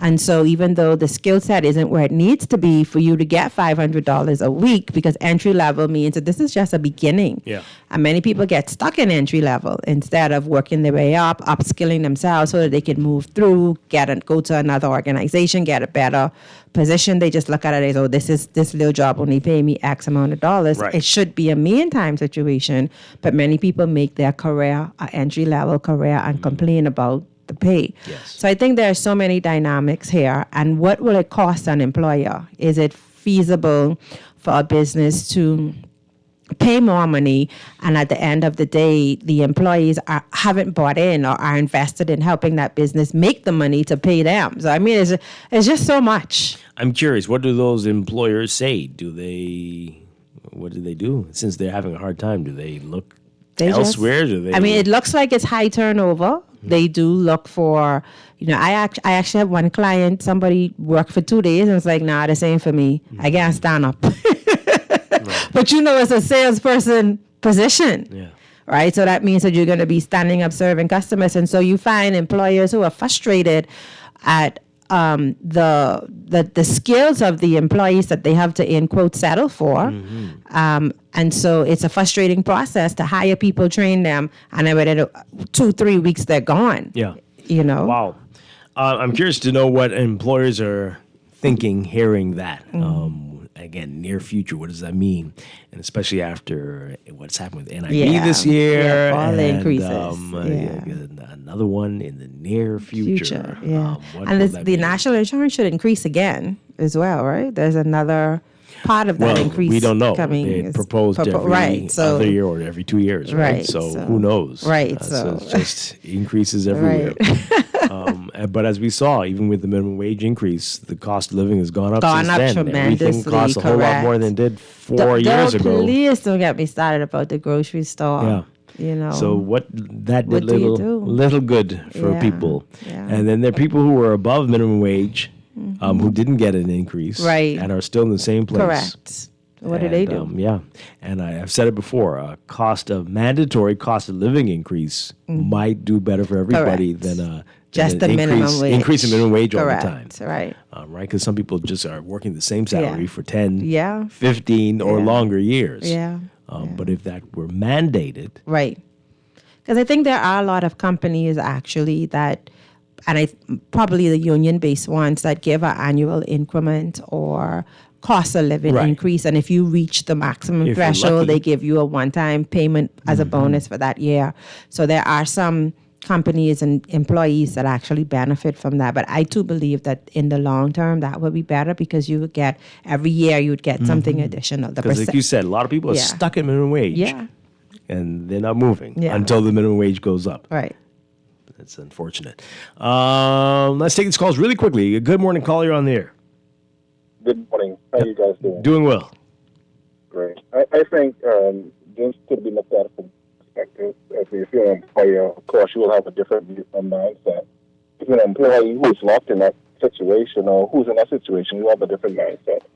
Of course, if you're an employer, you want as much productivity for least amount of money so it wouldn't affect your bottom line. So, of course, you will argue against another increase. All while you still pass on the increased any deficit you may have onto your customers. So it don't affect you. So, of course, you're going to argue that way. But those who are at the bottom of the economic rung, they view it differently, because year over year, hello? Yeah, we're listening. No, year over year, it continues to go up, and basically those people at the bottom feel that way more than persons making more. And if you have that mindset that, the people to the bottom, they should increase their skill sets or whatever the case may be, what do you do then? Do you just leave them behind and don't try to give them some type of increase? Because eventually what's going to happen, those people will start to affect the person in the middle class and upper class because they can't even keep their head above water anymore. And so they'll come to your gated community, or eventually, in County, whatever the reasons for why you are at minimum wage, it will start to affect us, or persons who are at the different levels. So somehow, we need to do something because it's too expensive to live in this country. I mean, even at the middle and the top, if it's hard for persons at the middle and the top, margin goes to the bottom. Bye down. But anyhow, I'll hang up. Oh, thank you very much. Appreciate it. All right, interesting. Let's take another call. Good morning. You're on the air. Good morning. How you doing? Doing well. Hey, Mark Crest from the 242 Small Business Association Resource Center. Hi, morning. Yeah, we, my members, some of my clients, we really have a problem with finding people to work for minimum wage, especially in the retail, sales industry. The challenge is after COVID-19, the people was dumbed down. It seems like no one wants to work like for that level anymore because it seems as if they could hustle the money. And the challenge is that they don't come with a lot of education because a lot of them would drop out of school, and there's a lot of, especially the females, right? Because a lot of times we hire females. But because I encourage that these ladies or men, whatever, that they should try to develop themselves some more and expect that the minimum wage is not an end. It's just a beginning of where you can build on. But we have a major problem, and this problem is a crisis. Trust me, I'm telling you right now. Because I deal with a lot of clients. We believe it. It's a big problem. It's going to come back if it isn't already. Thank you so much, Mark. It's going to really, really bite us hard. A couple more calls and we got to take a break. Good morning. You're on the air. Turn on your radio for us, please. Early days stack innovation along with you on the crest, Dwight. Hi, good morning. Dwight, I think you need to turn up your mic some, whereby people would be able to hear. No, it's something with you, though. What I want to say, right? Mm-hmm. The thing is, those people that have the prerogatives to make things happen, they need to do better. Because let me show you something. $250 cannot take care of one person for a whole week. When you analyze what they have to do if they want to stay healthy, they have to buy good food. They have to have a roof over their head that's not leaking. People got to think, those that's in authority, got to think better for these people that are in the Bahamas. They got to stop holding the people under. The people need to eat good food in order to stay healthy or to get healthy. Don't give me that $250 foolishness. Because this is a rich country. And those people in authority got to stop this foolishness. Our people got to live and live healthy and live good. And it's their rights. Okay. Thank you. Thank you very much. Yeah, very interesting, right? Let's take this call. Yeah, very interesting. Good morning, caller. Yes, good morning to both of you. Good morning. Hi. Good morning. You know, what has to happen is the emphasis is on data. I don't know which came first, the chicken or the egg. Most people argue the chicken. But yes, that's the point in that. The point in that is that we always talk about from the last time the wage increased that we would have the data to support it. Anytime you have a wage increase, the economy should grow proportionately to the total wage impact of that economy. No one has provided us with that any additional information. But at the same time, we need an aggressive skill set development regime across the country, across all disciplines, so people can know where they are and even the potential of where they need to be. No information is available. So in essence, we continuously make these decisions in data vacuums. We have promises of data, but you can't get data from NIB, you can't get data from the government, you can't get data from the Division of Labor, and you can't coincide these data which comes from whether it be for the chamber and everything else. And it seems as if though we meet and talk through things based on what we believe should be, as opposed to be what is called a data-centric development. But without the skill set development, Dwight, you talked about this a couple of months ago. AI is changing dynamics not just across the world, but inside of the Bahamas, and more so if Donald Trump becomes president, we will have a drastic shift in the global economy for which Bahamas will have to adjust. All of these things goes into making a decision on an economy that doesn't seem to produce equal to the pay that's expected from the workers. And we have to have a real conversation, not just lip services from our leadership and everyone else. Thank you so much. Thanks a lot. Let's read these messages as we go to the break. This person says here, that was a lot of words, but very little information from the minister. Seems to be another dead cat strategy. This person says, increase the wages along with the taxes. That's the real plan. To that, what? I agree a little bit more info has to be revealed, but my sources say only the people who like slackness are upset at BPL. Where's this coming from? BPL. Many like the changes they are hearing. BPL. Who's talking about that? I think it's something in the news. Okay. To the caller, people don't want to hire people between the ages of 45 to 60. Everything is for people 18 to 45. Okay. I mean, it depends. You mean for like a entry level job? I can see why. Yeah. I mean, it's maybe not fair, but why would you? It's a beginner type. I don't know. Thing. Anyway, okay. That caller expects people to jump at minimum wage. He has to be smoking. He said it's just a start, but they will literally leave you there for years if possible. Raise the pay, homie. Homie. Okay. People just texting their random thoughts, it seems, this morning. It is extremely impractical to live off $260 a week. Just like a business, the employee has to take into consideration their expenses to get to the job daily versus the profit they will receive weekly. It doesn't make sense, so businesses have to agitate for the government to find ways to reduce operating costs, including the energy costs. Yeah. This is going to be a long debate. I guarantee you that's not going to happen overnight. It's going to take... and all sides will have good arguments, I'm sure, but we will see how this goes. We're going to leave that there. We're going to take a break and be back with more Morning Blend after these messages here on Guardian Radio 96.9.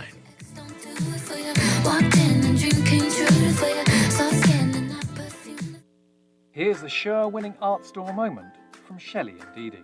We're the only full art store in the Bahamas. If we don't have it, we make a list, and trust me, our boss can get that. If you need that, he can get that. You can find sketchbooks, acrylics, the canvases in all sizes, stencils. We have the Angelus that they use on shoes and letters. We're the only persons in Nassau that carries the Montana spray. We have the Krylon sprays, watercolor and paints, the oil, chalk paints, the alcohol paint, metallic paints, a little flow-through, and we have cleaning products for the artists, thinning products for the artists, and Crayola colors, and glitters, pencils, the Posca markers, and pastels, oil, and the acrylic pastels, dyes. Oh yeah, we also have airbrush paint. I didn't forget that part of the movie. Gift sets, hobby craft, oil, shrimp, stew, shrimp gumbo. But art supplies. We have a lot of them. Sherwin Williams Art Store. Find colour in every day. RBC. RBC will find the right loan for all of you with competitive rates and extended terms to suit you. Whether it's for debt consolidation, your next vehicle, or home purchase, sometimes we all need a little more. No matter the reason for the loan, we're here to help you find the solution. RBC. RBC has all the loans for all of you. Let's start with a conversation today. In the world of business, technology is not a choice. It's a necessity. And for businesses that demand excellence, there's only one choice for unparalleled support and cutting-edge technology. Custom Computers. You have challenges and we have solutions. Computing, networking, storage, and printing for enterprises large and small, aligned with premium brands like HP, Microsoft, Konica Minolta, and more. Get tech done the right way with Custom Computers. Call the know-how team at 396-1101. We're gonna give you a check every week for a year.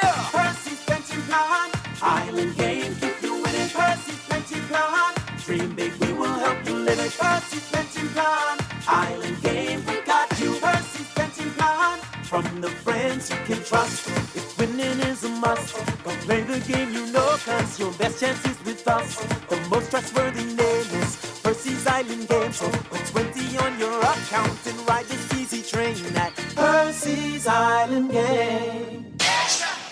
Looking for great device deals and offers this summer? Look no further. Alive has special discounts on the latest smartphones, Ring devices, and accessories. Plus, as an Alive customer, you can expect exclusive Get Extra offers and rewards, which means even more value for your money. We're talking more data, prizes, and surprises. Upgrade with us and experience the perfect summer with Alive in store or at bealive.com/deals.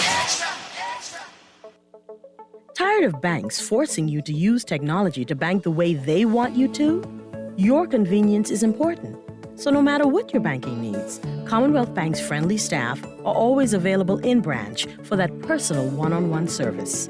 But when you choose technology, our online and mobile banking app offers you state-of-the-art functionality. The choice is yours. Commonwealth Bank. Bank the way you want. Earning zero interest on your savings at the bank? With as little as $100, you can start earning interest on your money while you're sleeping, eating, or standing in line at the bank with the CFAL Savings Express Plan. Ready to invest? Start by putting $1,000 into our mutual funds and earn interest there too. Because at CFAL, your interest is our interest. Visit CFAL.com to start now. CFAL. Growing wealth for future generations of Bahamians. Age ain't nothing but a number, they say. Whether you're a baby boomer or a Gen X, Y, or Z, Easy Car Sales invites you to be part of the new Generation E. We drive electric for the savings, for the planet, and most importantly, for the smooth, powerful ride. You really can have it all. We love our EV, and we are Generation E. Join us. Everyone is welcome. Visit IamGenerationE.com to find out more. Brought to you by Easy Car Sales. The Guardian Media Group has your ticket to Paris. On your marks, get set. Join the Guardian Media Group, Star 106 Hits, Guardian Radio 96.9, and Hot 91 FM. And follow Team Bahamas from paradise to Paris. Live comprehensive updates on Team Bahamas every day during the 2024 Summer Olympics. We are your ticket to Paris.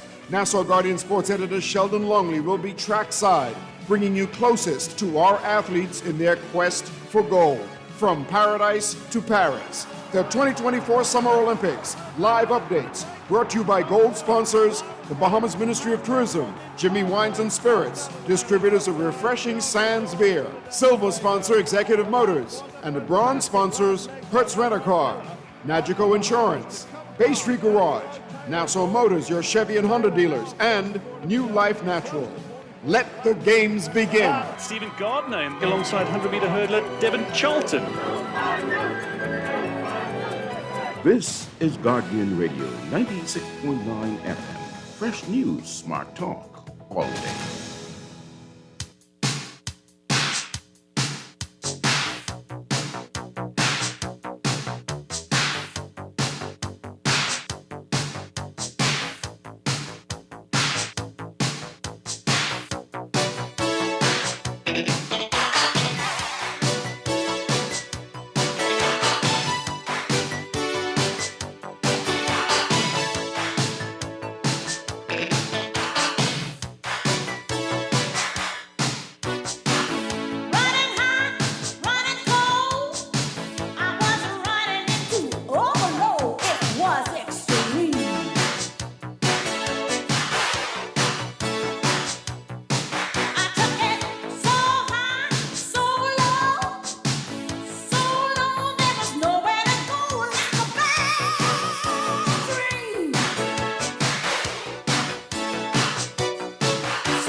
We are back with Morning Blend on Guardian Radio 96.9. Dwight, Strachan, Duquesa Dean, and I think everybody's hoping that this fall they're going to be around a lot of people with new attitudes, right? For the new school year, the new fall semester at the University of the Bahamas, and Christmas.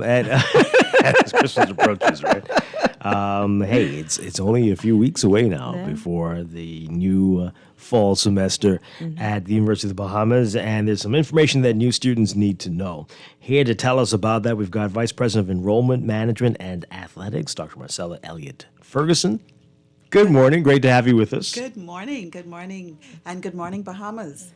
Yes, I am excited to be here. We are at the University of the Bahamas gearing up for the new fall semester. Yeah. We're excited about that. This is always an exciting time because this is the time when our new students get to enter their adult life in a way. And so we are excited to welcome them and welcome to have them a part of that journey, to be a part of that journey.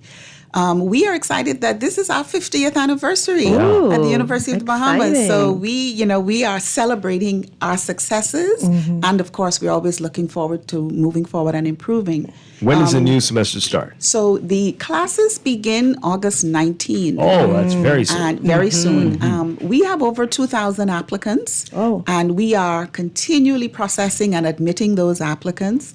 But I'm here also to encourage those persons perhaps who have not submitted the final documents that they should do that so that we can get them in time for the new semester. Okay, what type of documents? That sounds pretty late. It's almost August. Yes, it is almost August, and it is a little late, but we can still accommodate. Okay.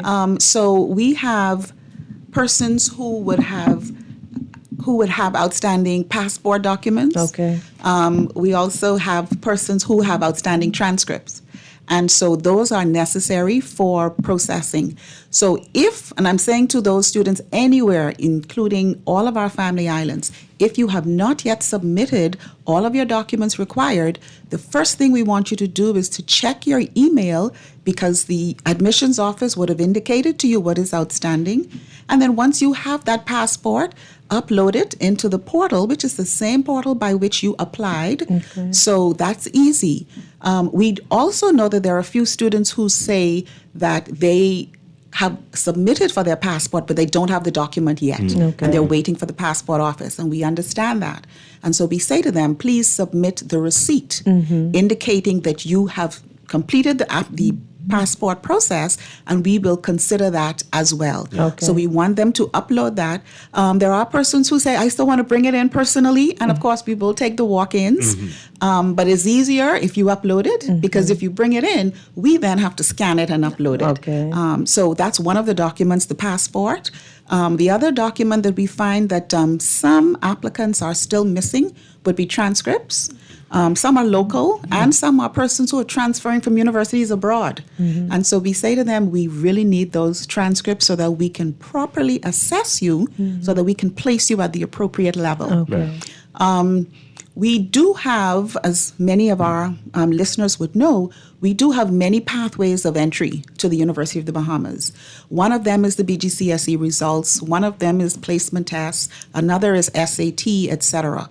So for persons who are awaiting BGCSE results, we know that those results should be forthcoming very soon. Right. We ask for your patience, and as soon as we get those results from the Ministry of Education, we then continue our processing, and you'll hear from us then.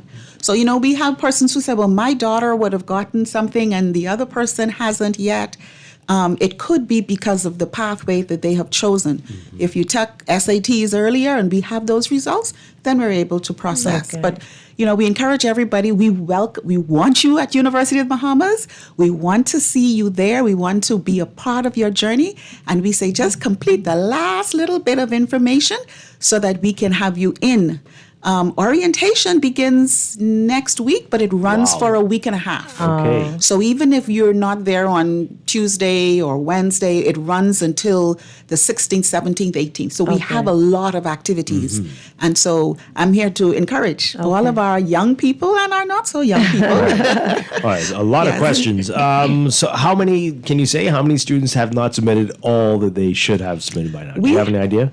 Well, if I were to remove the BGCSE persons who we know we're waiting for those results, we have about 200 or so that we're still waiting for. A big number. Yes, Yeah. it's significant. Yeah. It's significant. And so they all know, or are they thinking that they've done everything they should? we would have communicated Okay. by email, which is the email they would have supplied. Okay. We would have called. Okay. And we have used social media and forums such as this to inform them. So yes, they would know.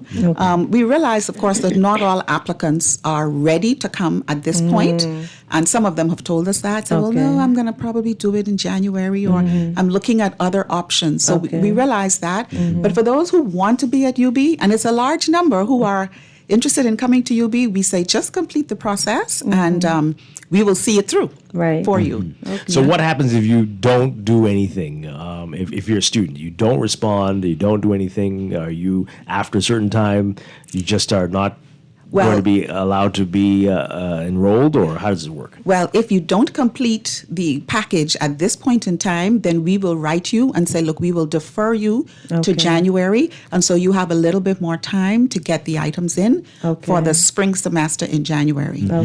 This is our biggest intake. This is when we have most of the excitement on campus. So this is actually the time that we prefer our students to come in, because it's just jam-packed with information and excitement for them. But yes, we will say, and some students have already said that, some applicants have already said, because of my situation, I think I'll defer until spring. But we do have those that are still kind of hanging, and we're saying to them, let's complete this process, and we will go ahead with it. So how does the orientation work? Do you have to come for every day, or you pick a day? How does that work exactly? Well, we have, the first event is Friday this week, but that's the parents' informational session.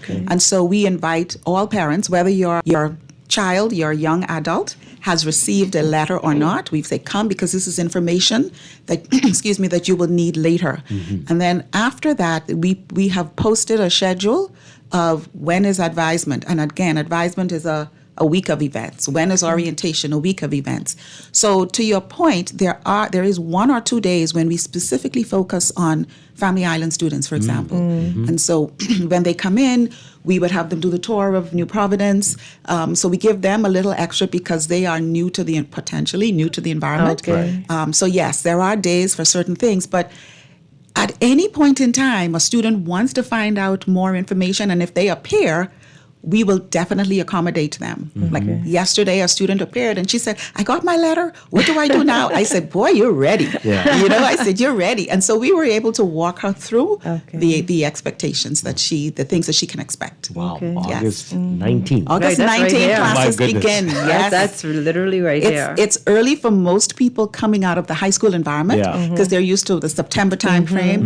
And that's why we think they're a little slow in getting their stuff, because they're like, school don't start till September. Right. But we actually begin in August. And so we need to push to get them in time. Cool. So you want to tell them, if they're listening, to check their emails and also their junk mail, because sometimes, things can go to the junk mail. So just check if you've applied. Just do a double check of the junk mail. Yes, the junk mail is one area where they generally don't look, and information would be there. They can also check the online portal, because the same portal through which they would have applied, that would give their status update. So they can see if there's something awaiting, or if they are accepted, so they can see their status. But then they can always call, they can always email the University of the Bahamas, the admissions office. They can call us at 302-4499, and we'll be happy to look up their record and give them information if there's anything missing or not. All right. Yes. Dr. Marcella Elliott Ferguson, our final 2 minutes. Tips that you give to somebody who's going to be right there for the first time at the University of the Bahamas in August. What advice would you give them? I would say embrace all the opportunities that are available. It would be a time when there are new things. I would say find your voice. I would say don't be afraid, ask questions. Be comfortable with who you are, so that when you are sitting alongside others, you can compete equally with them. We have students from private schools, we have students from public schools, and we have students from Family Islands, and we say to all of them, this is now a level playing field. You are all coming in at the same level, so be confident in who you are. And of course, enjoy the journey. Have fun. You're going to form great friendships. You're going to form relationships for years to come. So we say to them, enjoy the journey. Always, if you have questions, ask. We're always here to help. Yeah. And what advice would you give them, if we have another minute, about embracing the freedom but being responsible with it? Because in high school, if you don't go to a class, it's a problem. So what would you say to that new freshman coming in about that responsibility and freedom? Yes. We have some counseling sessions for them, but definitely it is a transition coming from high school where perhaps your parents would always be aware, and the schools would contact the parents if you didn't come to class or if something's happening with your grades. And so we say to them, we encourage parents, which is why we have our parents' evening. We encourage parents to don't just leave them. Stay close enough so that you are monitoring them and that you are asking them questions. And to the student, this is your time to show your parents and the world all of that good training that your parents have given you. This is the time to bring that together. But yes, it's definitely a responsibility that they will move into. Some of them are ready, and some of them we have to help into that responsibility for sure. For sure. Without a doubt. But definitely an exciting time. Yeah. It We definitely wish is. all of them the best. This is going to be the class of 28? 2028. My goodness gracious. Yes. We wish Time's them- flying. My good. Yeah. Wow. But anyway, Dr. Marcella Elliott Ferguson, thank you so much for being here this morning. Thank you. Thank you Appreciate very it. much. All right. Good luck, students. We're going to take a break for news and be back with business. This is Morning Blend on Guardian Radio 96.9.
This is Guardian Radio 96.9 FM, Nassau, Bahamas. The views and opinions of the host and guests are their own and do not necessarily reflect the position of the management and staff of Guardian Network. Wake up, it's a new day. Wake up, it's a new day.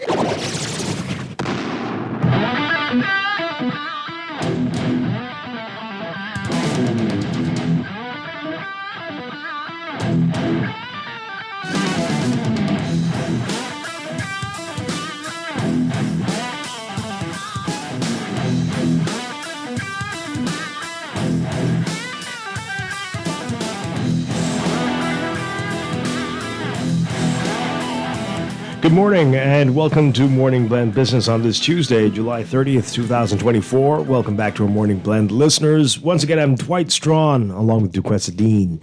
And during the budget debate, the government announced that it was going to, at least considering, moving public service workers to biweekly payments instead of monthly. And that kicked off a lot of debate and got a lot of people talking about weekly versus biweekly versus monthly pay schedules, which one is better, which one is worse, and the pros and the cons of all. And we're going to have a discussion about that this morning. Very pleased to have with us CEO of Fidelity Bank, Alwyn Bowe. I can't think of anybody better to have this discussion with. Welcome back to the show. Great to have you with us. Thanks, Dwight. Although I have to wonder if you're my friend because you put me on the dinghy out when we talk about this today. Oh, yeah? Uh-oh. All right, but let's look at all of these options, and there are probably some more that we don't even think about. But weekly, biweekly versus monthly. Let's go through each one and talk about traditionally who's been paid like this and the benefits to the workers and the employers as well. Well, I'll start by, I think that the conversation is a bit been a bit more emotional than it has been on both sides, meaning those in favor and those against. If we look at the very basic principle, the amount you're earning is not changing. So if we use, just for ease of reference, $1,000 a month that you earn, whether you're paid $250 a week, $500 every 2 weeks, Right. or $1,000 a month, for the month, you're same getting amount. $1,000, right? That's the first point. The second point is really how you manage your funds is about discipline, budgeting, and strategic planning. And so, how frequently you get money really isn't as relevant if you budget ahead and plan ahead. If we go back to the old school that they used to teach us and how much of your salary should you have saved, when you start working, they said 6 months. And there was a reason for that, right? For several reasons. One was rainy day, which they Right. said. But the other one was so that if there was an interruption in cash flow, it didn't disrupt your life. So I think that it has gotten very emotional because of some of the terms used in the communication that is going to help people manage their cash flows better. Well, that's not true, right? And we'll talk about it when we say weekly, bi-weekly, or monthly. It also said, and it'll reduce their sort of debt burdens or their costs. And again, it's not going to do that, and we'll talk about that. So you had hearing what I'm going to call the emotional attachment that said, oh, this is wonderful, and gave the impression I'm going to get more when you're not really going to get more. And then you had the flip side, right? Those who are complete naysayers who said, well, look at all of the disruption in my life it's going to cause. Everything is based on this monthly, and now you're going to change it, right? Well, if you have savings, a change is not going to radically make a difference because, like I said, the $1,000 you're getting per month, as long as you have an employer, is going to be there. But we can break it down with a couple of them. And I'd start by let's talk about the frequency, right? The real issue is when you think about increased frequency, and we don't always think about it, it's the administrative costs of doing so. So if you think about the payroll master, so when I started my career, I was in the hotel industry, right? And it was weekly. And it was a full-time job, literally just putting in the hours that people were working, right? And because it was, I have to have everything correctly in by Friday to make the payroll the following Wednesday. And, it was an administrative task. Yes, there's improvement in technology, and so if someone's salary is in, we have time clock systems now that you electronically log, etc. But let's not understate the impact of persons who are out sick, persons that may have change in medical benefits or other elements that are taking place, right? That sometimes that just you underestimate. If you speak to HR professionals, they will say they're the most underappreciated people in an organization because if something goes wrong, you're ready to crucify them. If you get paid, they don't get no praise, right? So don't get paid. but you have the ones there. So the frequency first has the administrative costs that you have to bear in mind. The second element of it is really in terms of companies themselves managing their cash flow. So when you think about how companies earn revenues, right? Can they extend credit? So if I'm a business and I say I grant 30 days credit to my customers, right? Do I have the available cash flow to pay weekly because now I've advanced the payment that is taking place?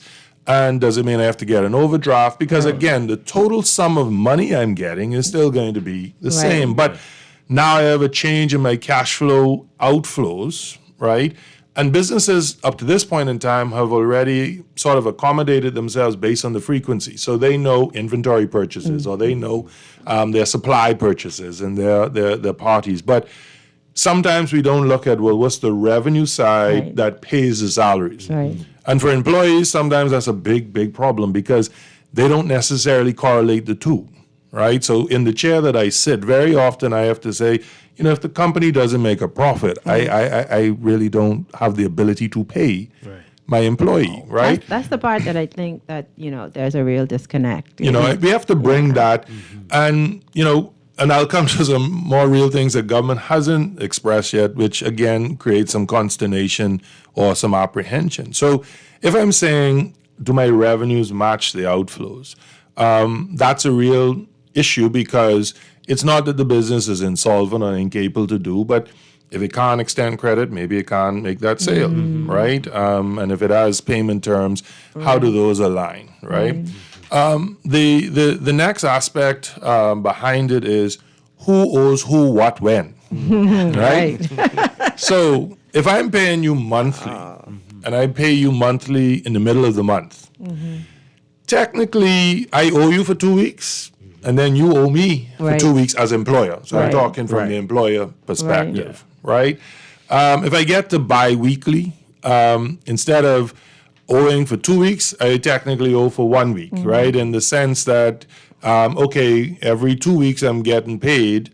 So ultimately, if I sit in that particular scenario, depending on how that bi-weekly is set up, right? If it is exactly in the middle of the month, maybe there's no owing because I get paid, but I'm always going to be owed 2 weeks, right? So in the monthly, I was owed 2 weeks and prepaid 2 weeks. Right. In the bi-weekly, I'm still owed 2 weeks, right? Because now instead of getting prepaid, now it is in a constant, the employer is actually, only owing the employee. So the employee is still having to work a period of time to get paid without getting compensated, right? Because you're not paid daily, but you work daily, right? And then when you get to weekly, it's the same thing. That I'm only, technically, I'm only owed a week at the end. So the liability to the employee is reduced the more frequent they are paid. Now, why is that important? Well, if we start on the premise that a business is a going concern, it's not. But if a business has difficulty, right, how much does it owe the employee at the time that it falls into default and that it falls into insolvency or bankruptcy? And we've seen some of those cases locally, right, where the business has gone under. Not only have they been unable to pay the severance or the termination benefits, they've actually owed persons for a period of time, right, up to a month. And those who were doing worse, maybe even several months. So there is some merit. If you look, you can say the argument has shifted. So now it's always the employer who benefits when more frequent, because technically the employer will say, well, when I used to get paid monthly, I used to get prepaid, right? Because if it was in the middle of the month. If it was the end of the month, yes, it was a long period. I was owed a month for a whole month before you paid me, right? So there are some of those practical realities, but the truth of the matter is I go back to the very starting principle. If it was $1,000 a month, you get it. You're getting $1,000 a month. Yeah, but not a salary deduction. Well, this is the part I was going to get to when we talk about the practical realities now. Government, in its typical fashion, this is not me being negative, gave us part the story, as Bahamian is saying, right? So what wasn't clear, if I'm paying you every 2 weeks, though, are you deducting every 2 weeks? I assume, but it wasn't clear. Right. But the bigger question is, how frequently are you remitting my deductions to the recipient? Because they didn't say, well, I'm deducting it every 2 weeks and then paying it every 2 weeks. They may be deducting every 2 weeks and paying it monthly. Which means that they're financing their business with their employees' deductions. Oh, boy.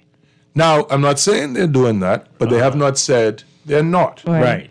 So what the big issue has come around is being, okay, what does it mean for my committed payments, right? And we'll come to that. My bank payments in terms of loan payments, credit card payments, my rent payment, right? My insurance payments, etc. And so we'll touch on that. But starting point is, if you're deducting it from me every 2 weeks, are you remitting it every 2 weeks? Right. And if you're not, are you not taking money from me and financing your operations for the period that you're holding the money before you remit it? Now, this is in full disclosure, so not me being overly critical. The government now, on a monthly basis, is not always the most timely in making the salary deduction remittances, right? So I'm not saying anything that's not in the public domain. Right. Maybe People it's know. not written on the front page, but people know that, right? So, you know, it is intended to be within the first 5 business days after payroll.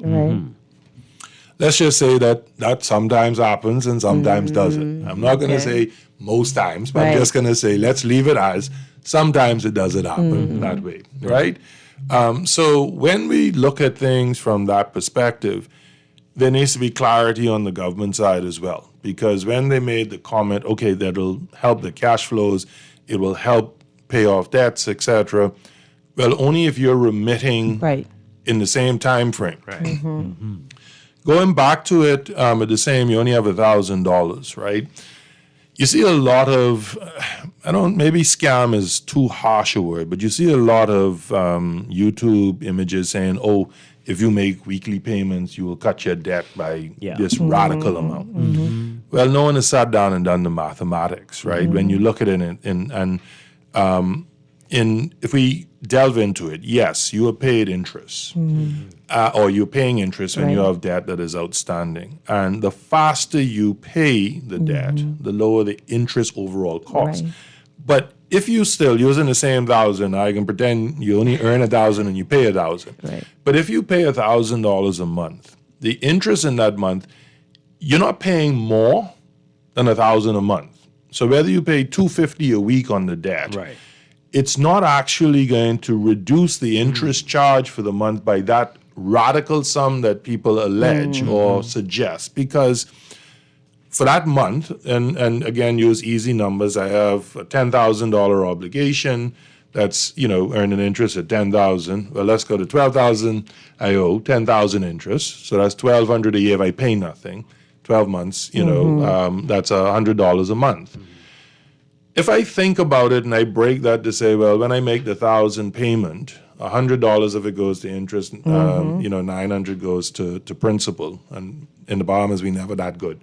It's always the other way. More goes to interest than principal because we don't realize, again, like our forefathers who always made additional payments. Right? So I always remember my mom in particular, every additional dollar she had went to the mortgage, right? And that's the key, not how frequently you pay the $1,000.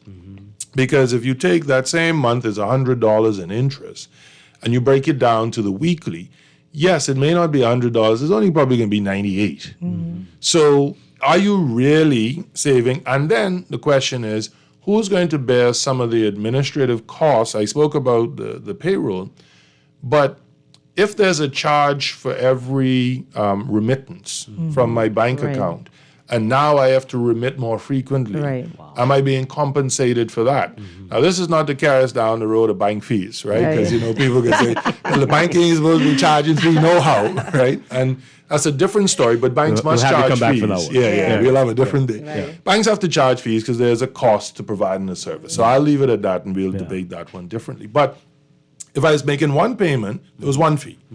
If I have to now make 4 payments, there's 4 fees. If I have to make 2 payments, it's 2 fees. So when we start getting into the practical realities, like I said, let's take the emotion out of it. And let's get to the root and saying, well, if it was intended for the benefit of the employee, does it really benefit them when we factor all elements in, right? Or are we misdiagnosing the issue?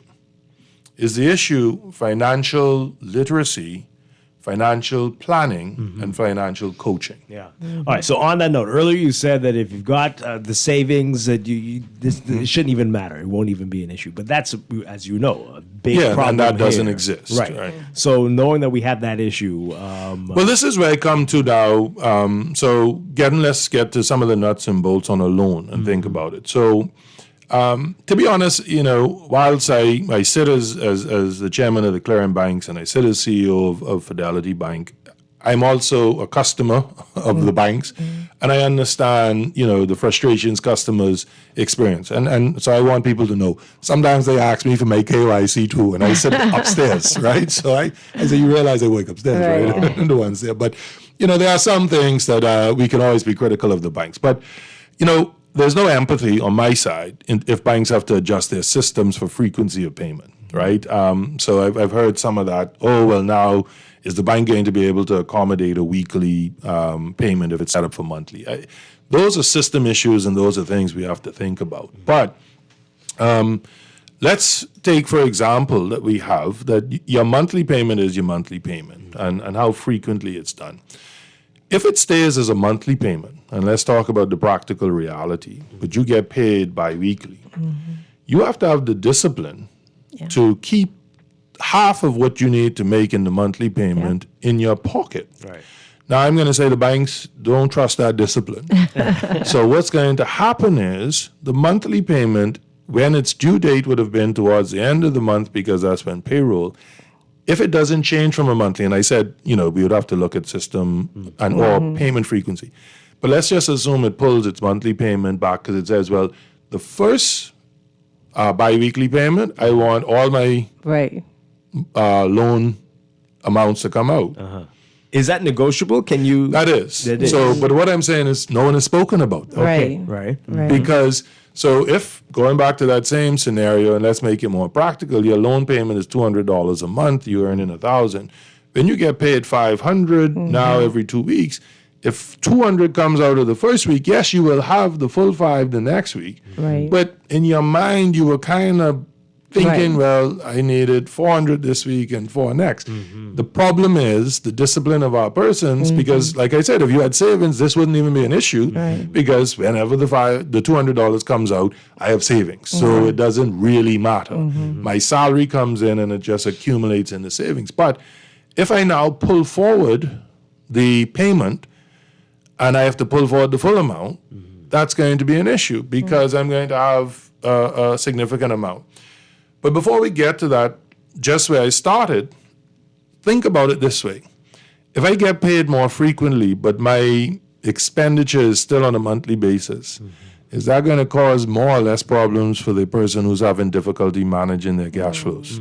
So if the rent is due every month, right, at the beginning of the month, and you were used to getting payroll monthly at the end of the month, and the first thing you did was pay rent. Right.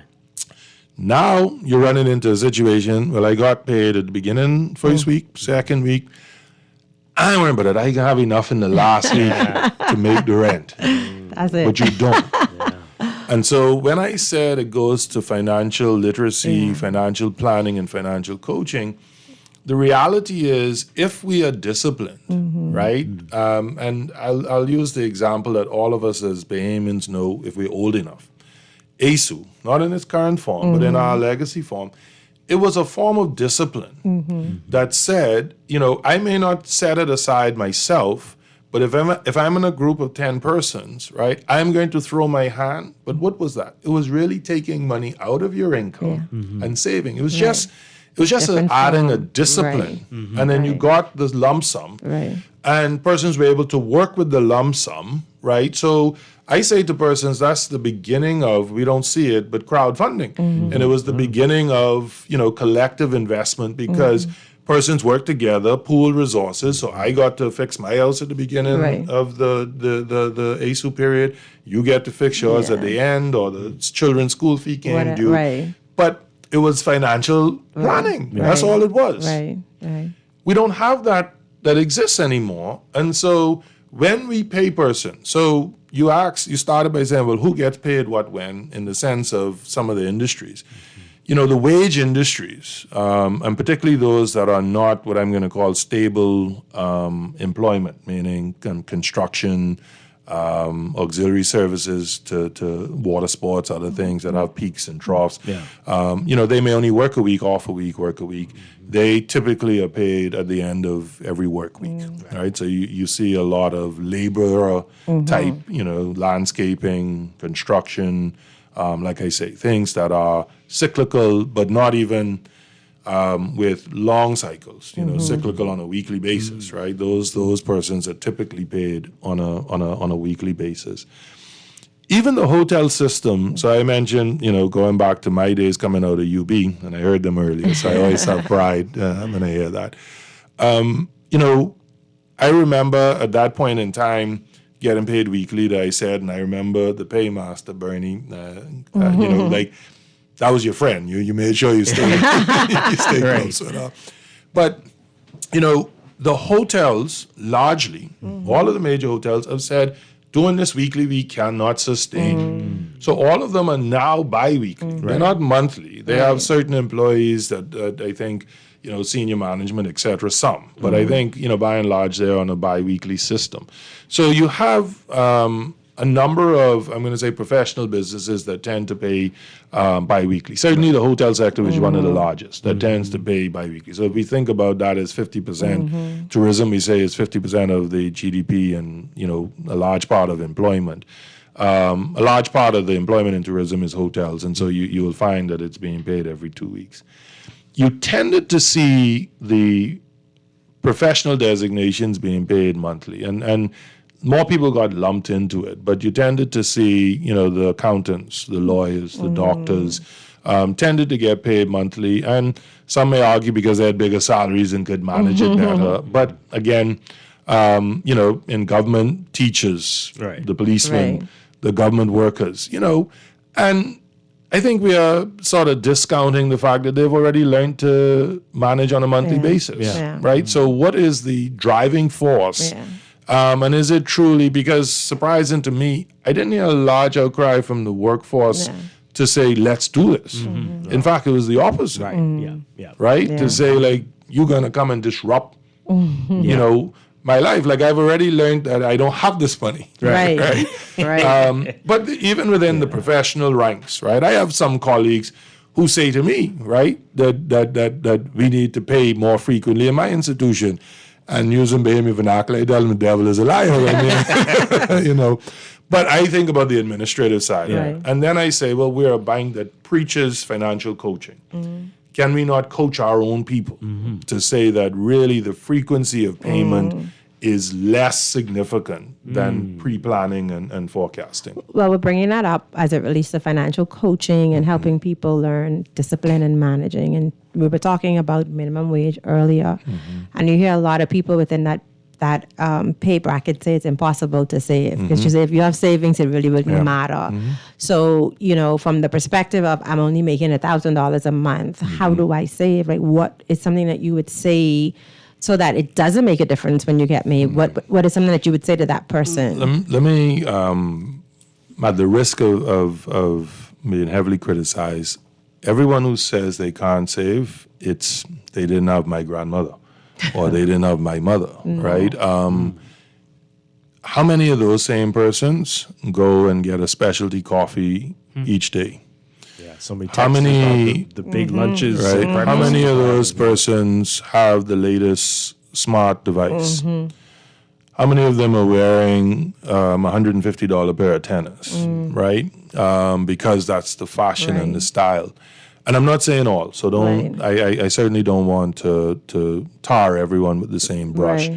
But I came from an environment, certainly my grandmother who worked in the hotel in housekeeping, grandfather was a taxi driver, my mother who was a teacher, very what I'm going to call the average individuals. All of them found a way to save. Well, my grandfather less so, but he was more the ones who enjoyed life, right? But certainly my grandmother, her real mantra was, as soon as money comes in, there's something you take out of it, right? And you just set it aside and you treat it as if it doesn't exist. And like I said, back in the day, ASU was around and ASU was deemed to them to be an expense, meaning this was something I had to pay, but it was actually savings, right? So when persons make that comment, it's not saying the lofty aspiration that you should do 10% or 15% in the upfront. That may be quite aspirational. But instead of having coffee, you put the $2 into savings. Instead of having Apple, you have the alternative, right? That is a no-name brand. In the Bahamas, everything is name brand, right? Instead of shopping, is the store-bought tissue, right? Those things. You'll be surprised. So I do a lot of when people ask to talk about financial coaching and planning, etc. And I say, just for a week, and I would recommend you continue, but just for a week, write down every single dollar you spend for the week. Wow. You'd be surprised. Yeah. And then look Sure. at how many of those items you must spend on. And I hear this cry always, well, if you could get it, why I can't get it? Why I should be living less than you? Well, that's the wrong question, because you don't know what I am doing Right. in order to afford me to do the things that I am doing. Right. And equally, I'm not saying that there's less dignity by you foregoing certain things so that Right. you're in a position to do it later. Correct. So when you speak about it, how do we get to it? It's really not seeing savings as, to me, optional, but seeing that as mandatory. And most people don't realize it, and again, it's a whole different show. National insurance is actually savings, right? I hate when they keep talking about this as a new tax. And even businesses have to stop saying that. It is a cost to business. But what it is really saying that how do I help my employees, and the employees, how do I set aside monies for a pension later on? Right. Because we don't have pension legislation here. We don't have a 401k equivalent that you have in the US and the forced pension legislation in UK and Europe, etc. So most persons, particularly those who say, well, I don't save, they are banking on national insurance being there. But they don't see it, but every time national insurance comes out of the wages, it was savings. It was just that they never had access to it. Right. But you could treat it the same way with the net pay that you have. And like I say, even if it's only $1 a day, at the end of the year, that's $365. And that is very different when you say, I already have now a week's wages Right. set aside, even if I'm on minimum wage. Right. Right? Because it's not, and even if it's 50 cents, by the end of the year, it's 175, almost a week's wages. So it is not about how much you're doing in the beginning, it's the discipline. And you'll be surprised at how much you start to accumulate thereafter, because as it becomes second nature, you tend to do it more frequently. We're talking with Gowan Bowe, CEO of Fidelity Bank, about a weekly versus biweekly versus monthly payments. All right, so I guess I know the answer since you talked about it already, the administrative burdens. But could it be possible for a company to offer options? Like, okay, if you wish to be monthly paid versus biweekly, how much of a problem could that be? Now, that part, I think, is all or nothing in most businesses, right? And the reason being is because, one, confusion. So who's on what? Yeah. And can they get on two lists or get off of all lists, you know? And, you know, options sounds wonderful, but Lord, when you grant 10 people different options, you can get 10 different answers, And right? I feel like we heard the government say something like, did they say that, or was that? I didn't remember them saying option. I heard them saying that they would, this was what they were contemplating moving to. And they said based on, you know, feedback. Like I said, I would love to know which feedback, because the representatives of the workers, and I can't say that they always speak for all of them, but the unions certainly have not expressed support, and they've been actually opposed, or at least said, look, we don't know enough. They've said, what does it mean for the banking relationships? And I talked about it, because it could disrupt your payments. You have to go into the banks to determine, you know, how you change it. The bank is offering you a product. Sometimes it is standard. So the frequency may not be available the way you would like it to be, because all of us would like everything to be accommodated to us uniquely, but that's not practical and realistic. And so to the question, you know, can businesses offer options? I don't think so. Just sitting as an accountant in terms of profession, as a CEO in terms of having to sign off on payroll, and then having to do the validation and checks, etc. No, you have to decide as a business whether you're going to be weekly, bi-weekly, monthly, and everyone has to live with that kind of decision. You know, for some businesses, they may say weekly is better because, like I said, for those that are cyclical, I don't have a person working. It's a bit unfair that they only work the first week, but they have to wait till the end of the month to be paid, right? So there are some, I'm going to say, moral issues that say, okay, you know, you can't hold someone's money for a long period of time. And, you know, when you think about it, as we get more digitized, it becomes a bit easier because it's, instead of having to do literally the pay packets, you wiring and you're transferring. And so that side of it is easy because usually it's an output file and it can be sent to your bank and the remittance is made. But the actual administering of payroll, like I said, changes in salary, changes in deductions, changes in benefits, medical or pension that may be tied to it. All of these are things that have to be factored in. And, you know, as the saying goes, time is money. And very often we discount that because we don't see the cost of the time or the additional time it will require. Right. We assume it's free. But if you say you're paying your HR executives and employees by the hour, if you look at it that way, and now this is going to either increase the need for the number of HR professionals in a particular business, that's an additional cost. If it is going to increase the overtime, etc., that's an additional cost. And if you said to employees, well, in order to offer you this, we got to take a bit more of your salary because the cost is going up. Then you'll That's a see, problem. I used the term yesterday, my staff didn't know the red devils. I don't know if you remember the machete, the red devil, they used to call the red colored machete back in I go and aging myself a bit now. But you'll see more of the red devils come out. So, you know, there's a cost to everything, to the saying there's no free lunch. What we don't have the discussions on is really what I'm going to call the empirical side of things. We tend to jump to the emotional side, and I'm not immediately discounting more frequent payments. I'm saying there's a cost to doing so. I'm equally saying that it doesn't change the overall pay. I'm equally saying that it is going to force changes in financial planning, and if persons weren't planning in the first instance, it is going to be extremely disruptive. And the reality is, I go back to the beginning. If you're getting 1,000, you're still getting 1,000. If you teach people to save and they have 3 months or even 6 months savings, when I get paid each month is less significant.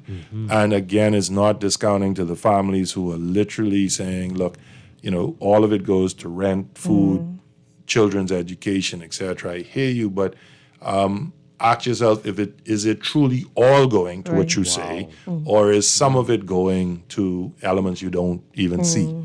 Got a final few minutes with Gowan Bow. You can give us a call, 323-6232, 325-4316, 325-4259. Call us toll free, 242-300-5720, or text us 422-4796. This person says here on our text line, we are an undisciplined society. We know that. The question is, do we first train people to be disciplined and then adjust their responsibility to match the increased discipline, or do we throw new responsibilities at them as they are and hope for the best? You know, my answer to that is we have to be able to walk and chew gum. And so that means that, unfortunately, we cannot wait for discipline to catch up. And as a society, when we give you an extended period to comply with something, when do you comply? At the extended, because you wait for the extension and then you say, I still ain't ready. So it's a little bit of saying that I think even the government needs to sit down and say, well, what am I offering to my employees in the form of financial coaching and financial literacy? How am I sort of educating them on the pros and cons of their practices and behaviors? What is the cost of doing various elements, right? And we have some wider issues in society, namely around the level of consumer borrowing without assets to show for it. We have a number of issues where people have maximized themselves before the rainy day is hit. So when the rainy day hits, they are looking for social assistance in that regard. And so this isn't just about the frequency of payroll. This is a much wider issue. The central bank with the Get Money Smart initiative, has been a little quieter more recently. That is going to be sort of reinvigorated, if you will, because we have to get the message out. And, interestingly, whenever I get invited to speak on financial planning, I spoke to an usher board at one church recently. I spoke to teachers at another. All of them say, well, why didn't you do this from before? And all say, and there's always a chorus line, why don't you start with this at the kids? And we've seen a number of institutions that have tried to start that with the kids. I know of one of the broker houses that goes and has an investment program with the school kids. And we, as our own institution, start to say, well, how do we instill that in the kids from preschool that we've adopted and the others? So it's a little bit of to the text of saying we have to impose the responsibilities that already exist that may not have been. Right. But we have to be accommodating from the perspective of saying that we give you as much information as possible to allow you to adjust. Yeah. But this isn't a 1-year adjustment. This is literally you need to adjust tomorrow. It's not easy, but the quicker you adjust, the more comfortable it is. Yeah. You mentioned this earlier, but this text is saying salaries may not change, but the banks will get more. Some people may not know it, but in some cases we pay up to $10 for each salary deduction to pay another entity. However, that will in most cases happen all at the end of the month. Fortnight payments will mean that you have deductions at different times. If you have 4 deductions, don't we pay for each deduction? How is that done? And that's what I said, yeah. So now you have more frequent payment. There's a cost of all of these more. And I asked, who's bearing it, right? So, yes, I know the banks always get villainized, but it's not the bank who said to have to make more payments or more frequent payments, right? And so if there's a cost to each of these elements, and just putting a side note on digitization and moving away from cash and checks to digital payments. So people will say, well, you're charging on digital payments. People don't appreciate the cost of a check or cash. And I'll just plug this one very quickly. If you have a check and it's forged, right, someone could empty your bank account. So there's an insurance risk if you wanted to insure it that we don't factor in by writing checks. We say it's only the 25 cent or 40 cent stamp tax and then the dollar for the bank fee. But in reality, if you had to insure the value of the checks you wrote, there's a much higher cost. Cash, you can drop cash and that's gone. Right. Yeah. You can be robbed and pickpocketed and it's gone. Whereas wire transfers, digital payments, cards, etc., you at least have an audit trail, you have the ability to recover. So if you attach what I'm going to call the same protection costs that are afforded in digital space to physical cash and check, those are much more costly. It's just that we don't take out that insurance cost. But when we get hit, we cry because we say, Lord, the person stole the check, was able to cash it and emptied my bank account, or the money dropped out of my pocket and the ones there. So, it's the digital payments. I don't want to say the bank's going to get more. The banks are not asking one way or the other. The banks are saying this is a choice by employers and employees, and if that's one of the considerations, then employees need to be having that very real conversation with employers, be it government or otherwise. Yeah. We've got about 30 seconds left. Oh, my goodness. I was going to say, I've been, each job I go to is something different. I've been in the bi-weekly, I've been in the monthly, and you adjust and it works. And you miss it when you move to something else, but you get adjusted to it. And I go back to saying it really speaks about financial literacy, financial planning, financial coaching. That if you're not telling me my actual income is changing, then the reality is we are talking about logistics, not real financial implications, right? And so, but there are consequences that could have financial implications. And so let's have the conversation on the empirical side of things, saying what are the numerical benefits and costs? What are the emotional and administrative benefits and costs? And let's get to everyone having at least reasonable savings so that this becomes a moot point. That hour went fast. Yeah, it did. My question is going to take us over. Okay. So I'm going to reserve that for next time. The next time the Galbo comes back. For and again, as he said, he's the chair. It's been only a few months now? Yeah, just started in July. So it always seems like whenever the controversy comes around is when I say. Oh, that's going to be a good show. That's going to be a good show. We're going to give you 2 hours to talk about that and banks and the fees. But that's for another day. Yes. Galbo, thank you so much for being here this morning. Always a pleasure, Dwight. All right. We're going to take a break and be back to wrap things up. This is Morning Blend Business on Guardian Radio 96.9.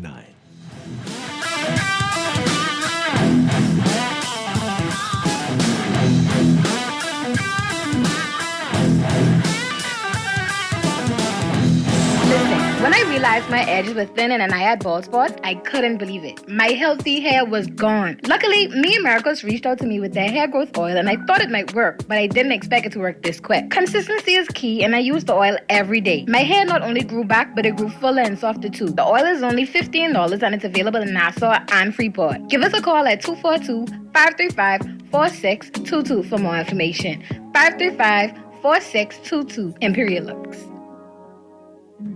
In 2023, over 9 million visitors came to the Bahamas. This year, we plan on shattering that record. That's why tourism is everyone's business. Paradise is not only found in Nassau, but throughout our 16-island destination. No matter who you are or what you do, we all have a part to play in our tourism industry. This is our country. These are our islands. This is our home. That's why tourism is everyone's business.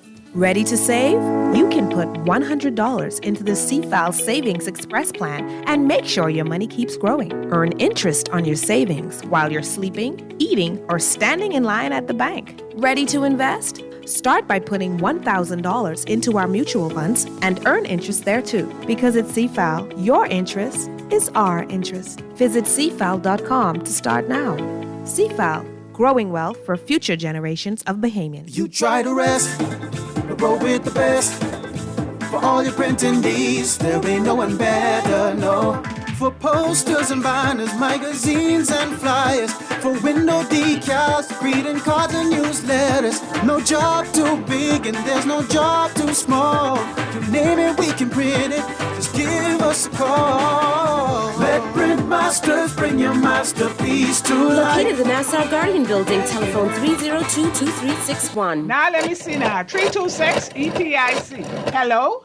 This Epic battery. This Miss Beulah from round the corner. I hear you're selling tires now on Wolf Road too. Praise the Lord. It's about time. I live Fox Hill and Fire Trail. It's too far. That ain't all. They open Monday to Friday, 7 a.m. to 7 p.m. On Sunday and holiday, 8 a.m. to 4 p.m. My brother Sam, he's a hacker, and he could go right there and get fixed up. Call us at 326 EPIC. We ship also to the Family Island. All those loans I had were so overwhelming. Fidelity's debt consolidation loan combined all my loan payments into one easy payment with a built-in savings plan that pays me unbeatable interest. It's time to make that move to Fidelity. Call 356-7764. Fidelity, we're good for you. Calling all young champions, supportive sidekicks, and wise mentors. Are you ready to unleash your back-to-school superpowers? Fly into John Bull Business Center, gear up, and enjoy a super 20% off all school supplies and 10% off on teaching aids. And that's not all. With every purchase now through September 7th, enter to win a $3,000 shopping spree. Zoom in to John Bull Business Center today and gear up like a true super student. Earning zero interest on your savings at the bank? With as little as $100, you can start earning interest on your money while you're sleeping, eating, or standing in line at the bank with the CFAL Savings Express Plan. Ready to invest? Start by putting $1,000 into our mutual funds and earn interest there too. Because at CFAL, your interest is our interest. Visit CFAL.com to start now. CFAL, growing wealth for future generations of Bahamians. This is Guardian Radio 96.9 FM. Fresh news, smart talk, all day.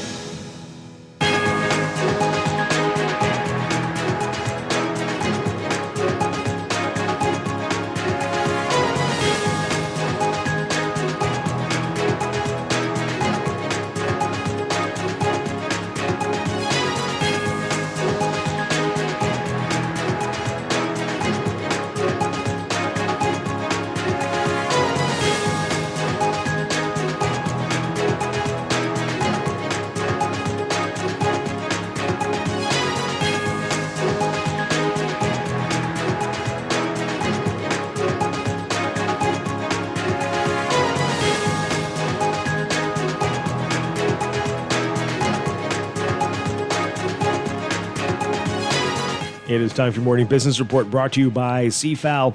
Central Bank Governor John Rawls says that he expects 2024 growth to be in the low 2% range. Rawls, speaking at the bank's monthly economic and financial developments press briefing for June, telling reporters that while growth will be closer to the low 2% range, the upside potentially depends on how you can optimize the performance in the tourism sector. Rawls says that based on the latest data through the first half of 2024, the Bahamian economy continued to expand at a healthy pace, Although the speed of growth has moderated since completion of the recovery from the pandemic, activity remained slightly accelerated in comparison to the economy's expected medium-term potential. Governor Roll also saying that external reserves grew by $580 million through the end of June. Roll says that foreign exchange market indicators underscore that even with the post-recovery moderation and the speed of economic growth, the net retention of foreign currency and external reserves is greater in the first half of this year.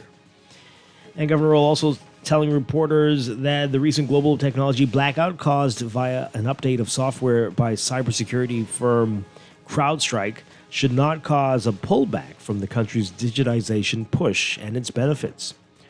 Roll says that Bahamians shouldn't worry about the push towards greater digitization.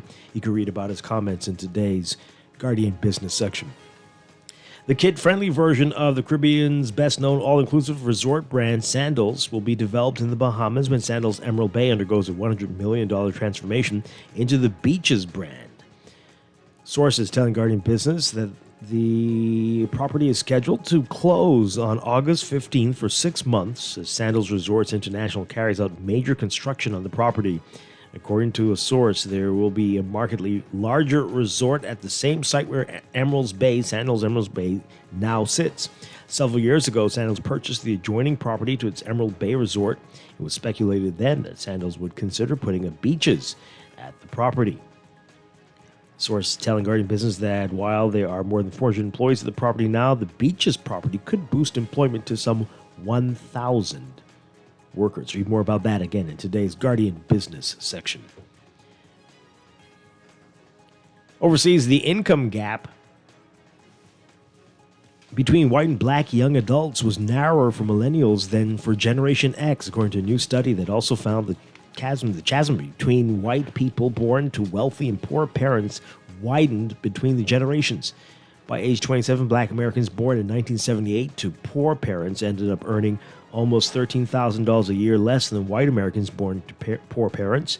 That gap had narrowed to about $9,500 for those born in 1992, according to the study released last week by the researchers at Harvard University and the U.S. Census Bureau. The shrinking gap between races was due to greater income mobility for poor black children and drops in mobility for low-income white children. The study said little change in earnings outcomes for other race and ethnicity groups during this time period to show. A key factor was the employment rates for communities that people who lived in as children. Mobility improved for black individuals, where employment rates for black parents increased.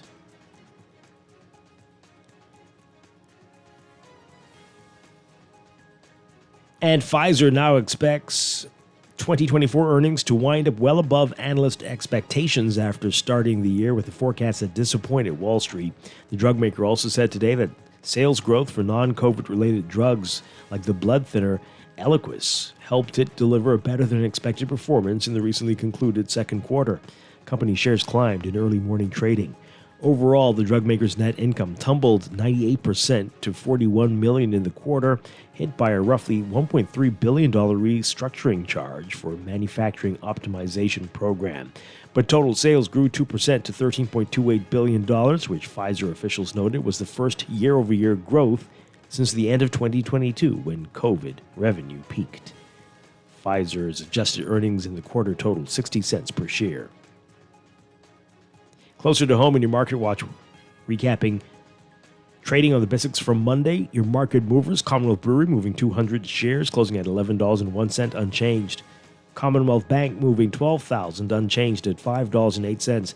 Fidelity Bank moving 1,000 down 4 cents to 17.45.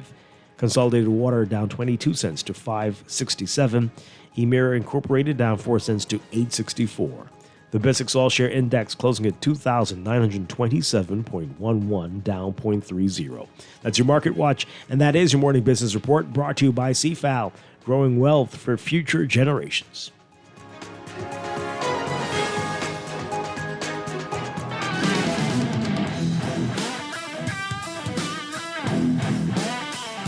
Duquesitine, this text before we go, this person says, thank God I was monthly paid all